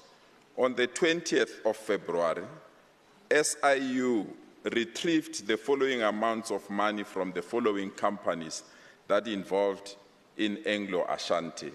Departed Training, 132 million. Mercado Project, 118 million. Ikusasa Building, 89 million. NJR Products, 56 million. Tenga Holdings, 49 million. I can go on and on. A demonstration that when we have evidence of corruption, we act and we track the money and we bring it back. And we didn't lie. I want to hand over another evidence that the money is being tracked, and we can give it to MEC. We want the minutes. Honourable members, order. Honourable Msimang. Member Msimang came here and said that you are chasing junior people. Never in my life that a DDG of a department is a junior person. Never in my mind that a CEO of institution is a junior person. But I know, and I want to quote, a person who can read but doesn't read is sinful because he's engaging in deliberate ignorance. Let me repeat it. A person who can read but that doesn't read, it's sinful because he's engaging in deliberate ignorance. That is what we have seen here, where people come here to try to paint a picture that Gauteng is not a favorite destination of many other people that want to invest in our province. There are many people who came here and presented, there are many speakers who came here and presented as if our province is collapsing and no one has an interest.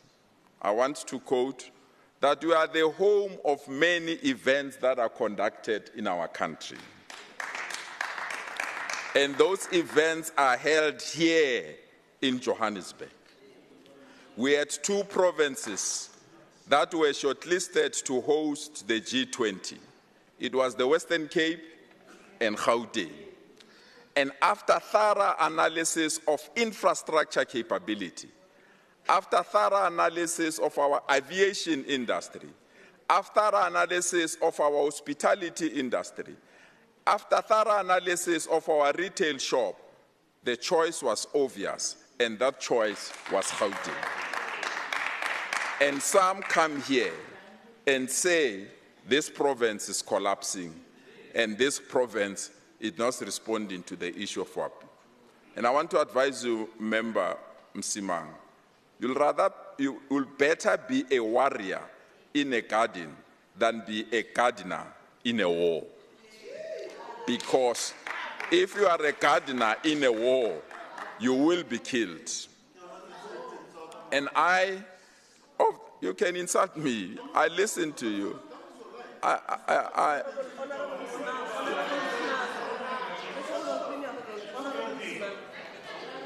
the Premier to respond. It is. The folly of soul. I did, Honourable Members, I did. The Premier is still waiting. I asked him to wait. Honourable Msimang, please allow the Premier to respond. Madam Speaker, once more, my parents advised me, and I'll adhere to this advice of my parents because I am what I am today because of them. And they said to me, never argue with an idiot. Others watching might not be able to tell the difference, because if other people were given an opportunity to debate undisturbed, when we respond to their issues, they fall low in terms of insult. I don't want to be part of that kind of debate, and I'll rather leave all the issues, Member Msimang, because I thought this House is about mature debates. I thought this House was about to debunk lies that you are accused of. I thought this debate is about the issues that have been raised, and therefore, if we respond and you interject, and if we respond to issues you don't want to listen, maybe there is no need for us to relate to those. Member Msimang, whether you like it or not, we pointed out to you the stars and the vision of this province. All you saw was the fingertip of my finger, not the vision that we have painted. It is truly sad when someone who has all the kinds of educational opportunities chooses not to read our speech. Of course, there are some with reading challenges like dyslexia, a person who reads backwards instead of reading the issues that we have presented to them. If all the issues that we have presented, I want to assure the people of Gauteng, the people of Gauteng, we have not misled you. We presented issues like we have done before. And I want to go through those issues. There are some members that said the issue of bringing all law enforcement agencies under the leadership of the South African police is unconstitutional. What a misleading statement. Every Thursday in this province, for the last 7 years, we've been having a campaign called Okai Molao, which is a combination of law enforcement agencies under the direct supervision and leadership of the SAPS. What we have done in this administration was to legalize it through a document that we have agreed with him. So to say it's unconstitutional, it's baseless. It's not an answer to the issues that our people expect us to deal with these issues. Secondly, Madam Speaker, we are told that if they are in charge, everything will be okay. We are told if they are in charge, everything will be okay. We gave them an opportunity to run a municipality called Tshwane. In 8 years, they had almost 5 mayors. In 8 years. And in 8 years, they had 5 mayors, and in that 8 years, they moved the finances and the audit camp of that municipality from unqualified audits to a disclaimer. From an unqualified audit to a disclaimer. And under your leadership, Member Msimang, it was worse that an audit outcome by the Auditor General said that they could not even account for 1.7 billion of electricity in that municipality. We can share, that I'm saying, we can share it with you. That Honourable Msimanga, Premier, just hold on. Honourable Msimanga. Yeah. No, Honourable Msimanga, just hold on. Honourable members. Honourable members. Honourable members. This is harassment. Honourable Msimanga. No, Honourable Msimanga, you know that you're not allowed to do that. Yeah, please don't. It's also harassment. No, Honourable Msimanga. The DA is harassing us here. Madam Speaker, when people enjoy the limelight of television and radio to paint a bad picture about our government and our presence, when they come here so that we can respond on our own, they can't even stomach our answers. They can hide behind accusations and they can hide behind insults. Our mission is very clear. We are prepared to be subjected to any form of test, and I'm challenging those that are on our left to appoint any independent institution to verify all the issues that we have put in our constitution, so that we can demonstrate that everything that we have painted there, we have indeed not only costed it, we have double-checked it, and we've got all the relevant information that was presented to us. Madam Speaker, they tell us that where they govern better. I want to take just one example, something that is very important in our lives, the education of our children.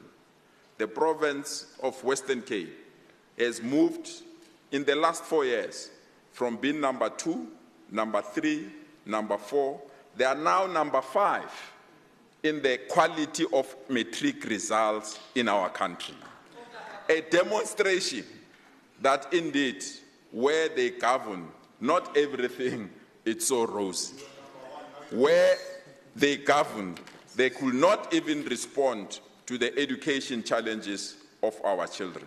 And I'm surprised in this particular house, they can't even stomach and appreciate that a child from a township got 299 marks in mathematics out of 300, and a child from the township was the best student, including former Model C schools and other schools in our country. It is not what they expect, and it's not what they can accept. Member Msimang come here to say, to approve and implement BELA, it means a child from Hammanskraal must take a taxi, a train to access education in our province. Member Msimang, you are so wrong. Go to Centurion. There is no public school there. All the schools that are there are African schools that are denying a child that is staying opposite the school to access that school because they are not speaking the language of that particular school. And this will change whether you like it or not, whether it's your minister, that is the Minister of Basic Education, the Basic Amendment Education Act will work in our province, and we are ready as a province to implement the Basic Amendment. I can also give an example, member.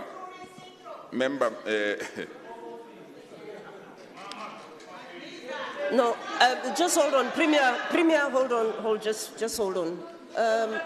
Honourable Msimanga and Honourable Engelbrecht, I really want to plead you to allow the Premier to respond. You know that what you're doing is not correct. You rubbish. Yeah. No, Honourable Advocate. Madam Speaker. Honourable members, just hold on. Premier Ematin. Honourable members, the decorum of the House is your responsibility. No, Honourable Advocate. Honourable Advocate Litswalo. You are rubbish. No, he The did. She Honourable did. Premier rubbish. No, she did. All of you there No. rubbish.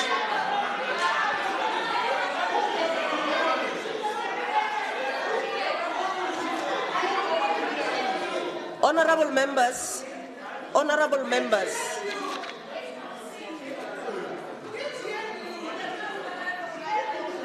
No, Honourable Msimanga, just hold on. Honourable. Thank you so much, Madam Speaker. Okay. Madam Speaker, to also demonstrate the issue of access to education, I want to give an example of a school called World School Menlo Park. This is a school that is separated by a fence to the University of Pretoria. We all know at the University of Pretoria, you've got lecturers, you've got workers, you've got staff members who are denied to have access to education so that they can take their children to a school that is closer to where they work at the University of Pretoria because they are speaking a wrong language, and Menlo Park World School must be for the privileged few, and it can't be open for all. It will change in our province, and it will be opened to all that needs to. So you don't need a taxi from Hammanskraal to implement Bella. You don't need a train for people to have access to education. And the message is simple. All our schools in our province belong to all our children and all our parents. There is no single parent that will monopolize and exclude other parents' access to education on the basis of those that think that they have the birthright to our education system. If we can watch rugby together, why not allow our children to be in the same class together? And this we will defend, whatever it takes. Member Bosch, I sometimes don't like it when people speak to us in this house as if we are their garden boys and madams. I don't like it. It was quite clear that when you raised your voice against me to say I must listen to you on the subject that you were saying, as if I was not listening to everyone. There have never been anyone in this house, when they were speaking, they felt that I didn't listen to them. I take serious exception. If this is how you treat your garden boys, I'm not your garden boy. It will never work. It will never work that way. It will never. Order, honourable members. Order. Premier, proceed. I don't use insult. No, it's not. It's not an insult. You can listen to the tapes, what she said to me. You can listen to the tapes. Let me appreciate Member Adams, the issues that you have raised about your communities. But let me appreciate you on the issue of inequality. It is quite clear that you understand what we need to do. Those that have oppressed us want us to forget that they oppressed us. Those that denied us access want us to forget that they denied us access not only to facilities and institutions, but they even undermined our human rights. Today, they feel they can stand tall to lecture us on equality and access. And I want to thank you, Madam the Chair of Chairs Adams, Bishop Adams, for clearly stipulating this matter. But I want to dispute your end points that you are ignoring a certain community called colored communities. In this State of the Province address, we have made it clear that there are houses that are owned by the government that I have the honor to lead, that we are willing to release those houses to that community. In the State of the Province address, we acknowledge the investment that we've made in Tukoms and other areas about the bakeries and the number of bread that are producing that we'll buy as government in our schools and other things. In this State of the Province address, we've made a commitment, and I'm glad you were at the center of that. When we recruited people for the traffic wardens and we could not recruit people from the colored communities, we deliberately went, identified them, and today, as we speak, they are part of the workforce of this government. Is this exclusion, Bishop Adams? I know you're a man of cloth. You will never accuse me of misleading this particular house. I move to appreciate that a bird will always use another bird's feather to feather its own nest. And it is quite clear that from the leadership of MK Party, that there are issues that we share and agree together. But I want to dispel any myth that we want to sell our assets or privatize our assets. Our commitment, and that's what we said, is that the facilities that we have at our disposal that are underutilized, we can't keep them underutilized and pay money for security, whereas we can make it available to our communities. That's our standpoint.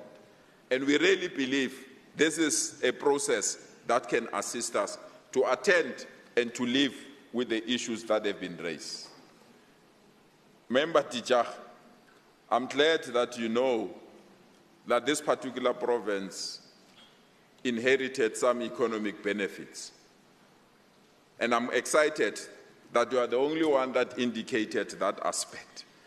The good thing about those that understand that they were economic inheritance is the ignorance that was also apartheid inheritance. And that the economy of this country and the economy of this province included the sufferings of mine workers that went down there to make this economy to be what it is today. And we'll never, therefore, find any mechanism to exclude anyone in the economic development of our province. And therefore, any argument that what we have done in our province was inherited, there have never been new improvement, is misleading. In this province, there was no Mall of Africa. There was no mainland Main. There were no many other areas, including the stadiums that we've built that are around this area.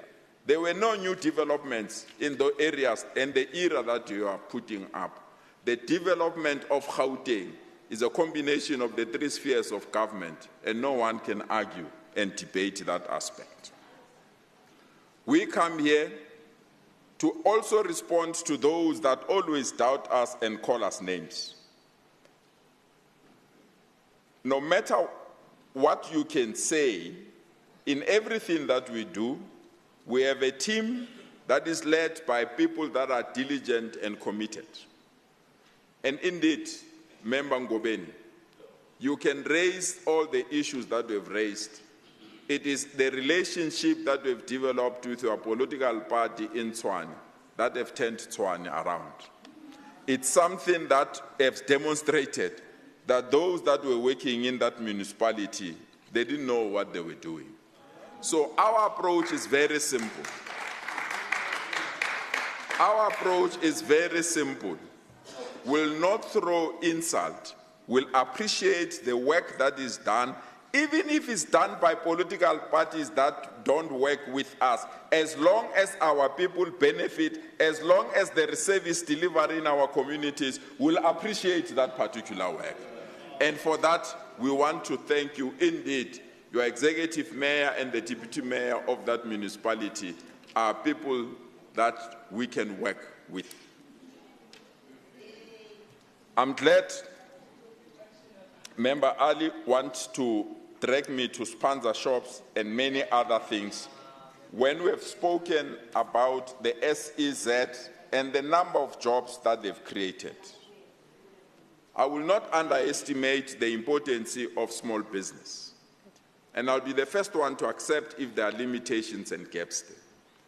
We have presented statistics of how much, especially the Premier's office, that is spent in township businesses.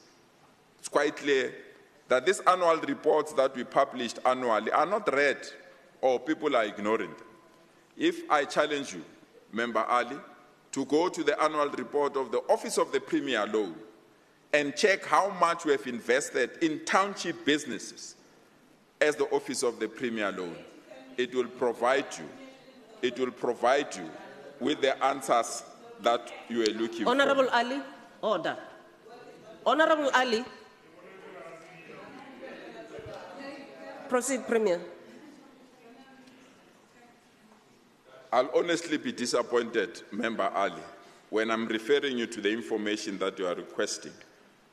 And when I respond to it, you respond in the manner that we are doing. We have never disrupted you when you speak. Yes. We have never disrupted you. Even when we were journalists, when you answered or you asked us questions. No. When you asked us questions. Premier, just hold on. Premier, just hold on. Hold on. Honourable Msimanga. Honourable Msimanga. I've never insulted her. Honourable Msimanga and Honourable Ashno. She was a journalist. Honourable Msimanga, I'm calling you to order now. Honourable Msimanga. Just hold on.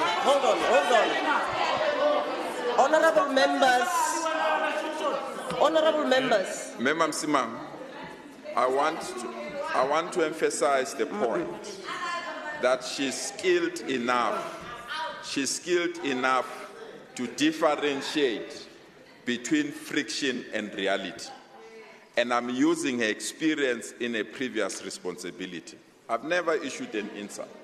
I'm saying in a professional life where she asked questions, we provided answers. In the era that we are in, the annual report of the Office of the Premier, not all the departments, has clear stipulation of the money that we spend to support small businesses.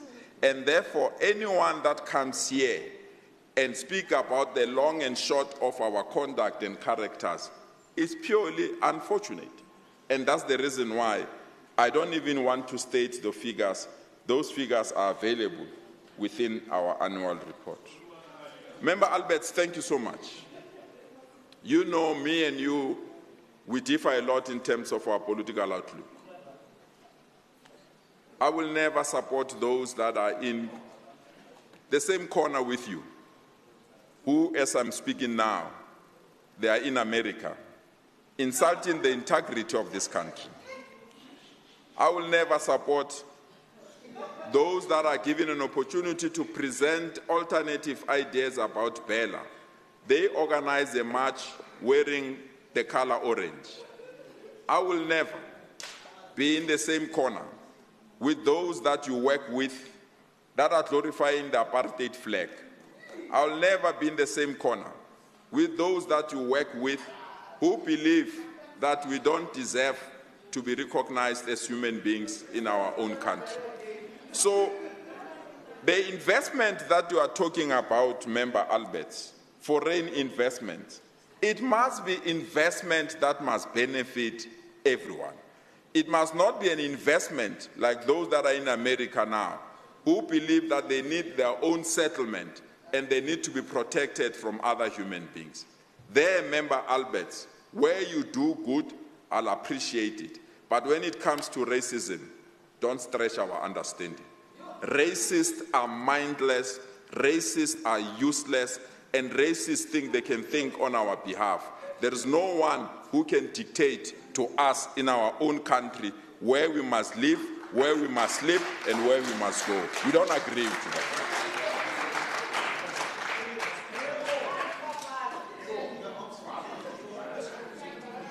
Indeed, we listen to voters, Member Alberts, but we'll never listen to voters who want to take us backward. We'll listen to developments, but we'll never listen to developments that we are quoting from Taiwan.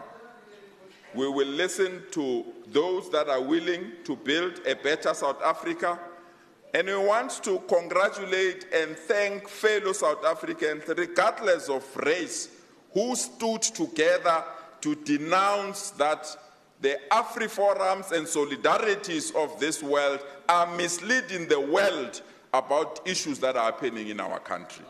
And it's unfortunate that your political party has not condemned those organizations. Let me come to you, the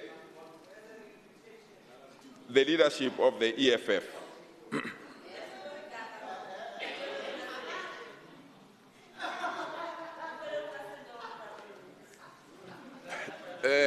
It's just unfortunate the person that raised issues as your leader is not in the house. Maybe I must not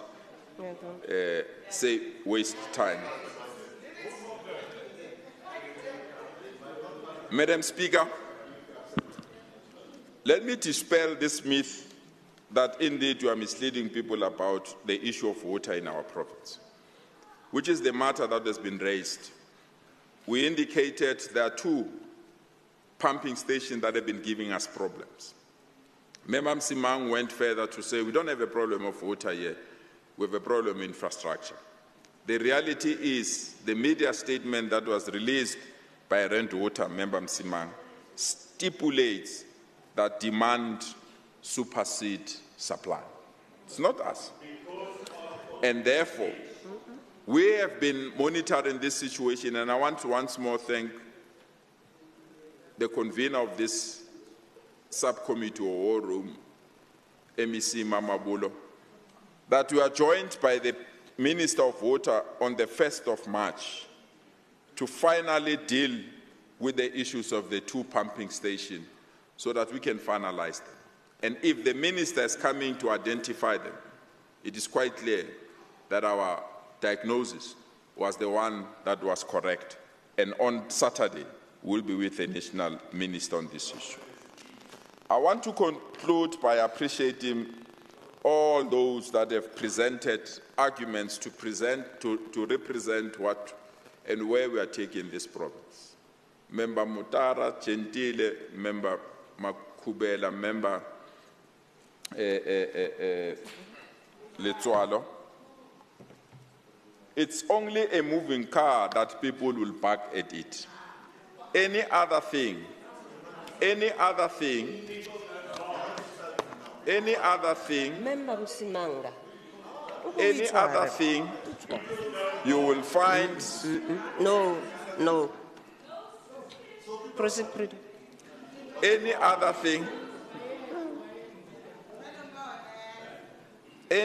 thing, it's nothing else but wishful thinking. I want to present to this once more, Member Bosch. The politics of the ANC and the establishment of the provincial task team has nothing to do with the DA. And the ANC does not have a branch called the DA. And the DA will never dictate terms to the ANC and try to want to be something that we are.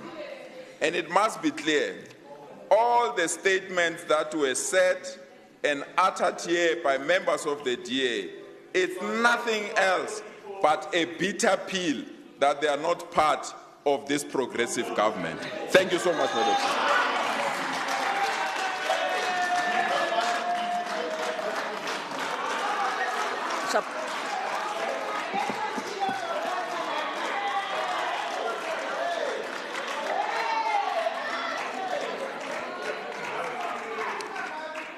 Okay, thank you very much, Premier. You may be seated, honourable members.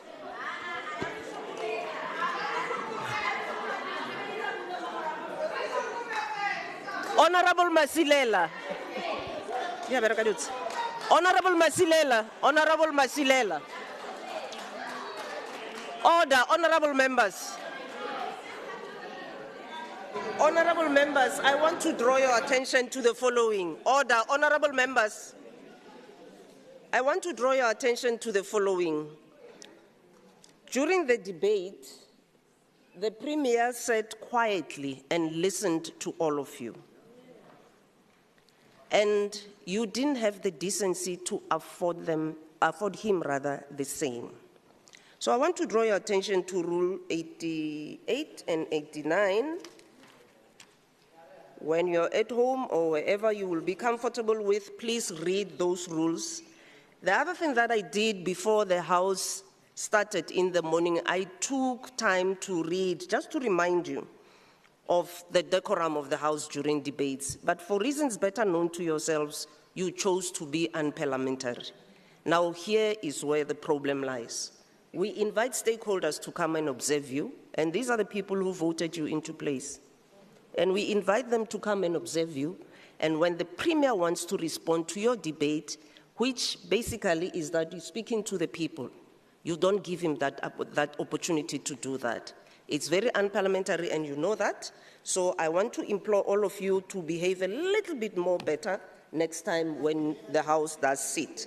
So let me tell you when the House is going to sit.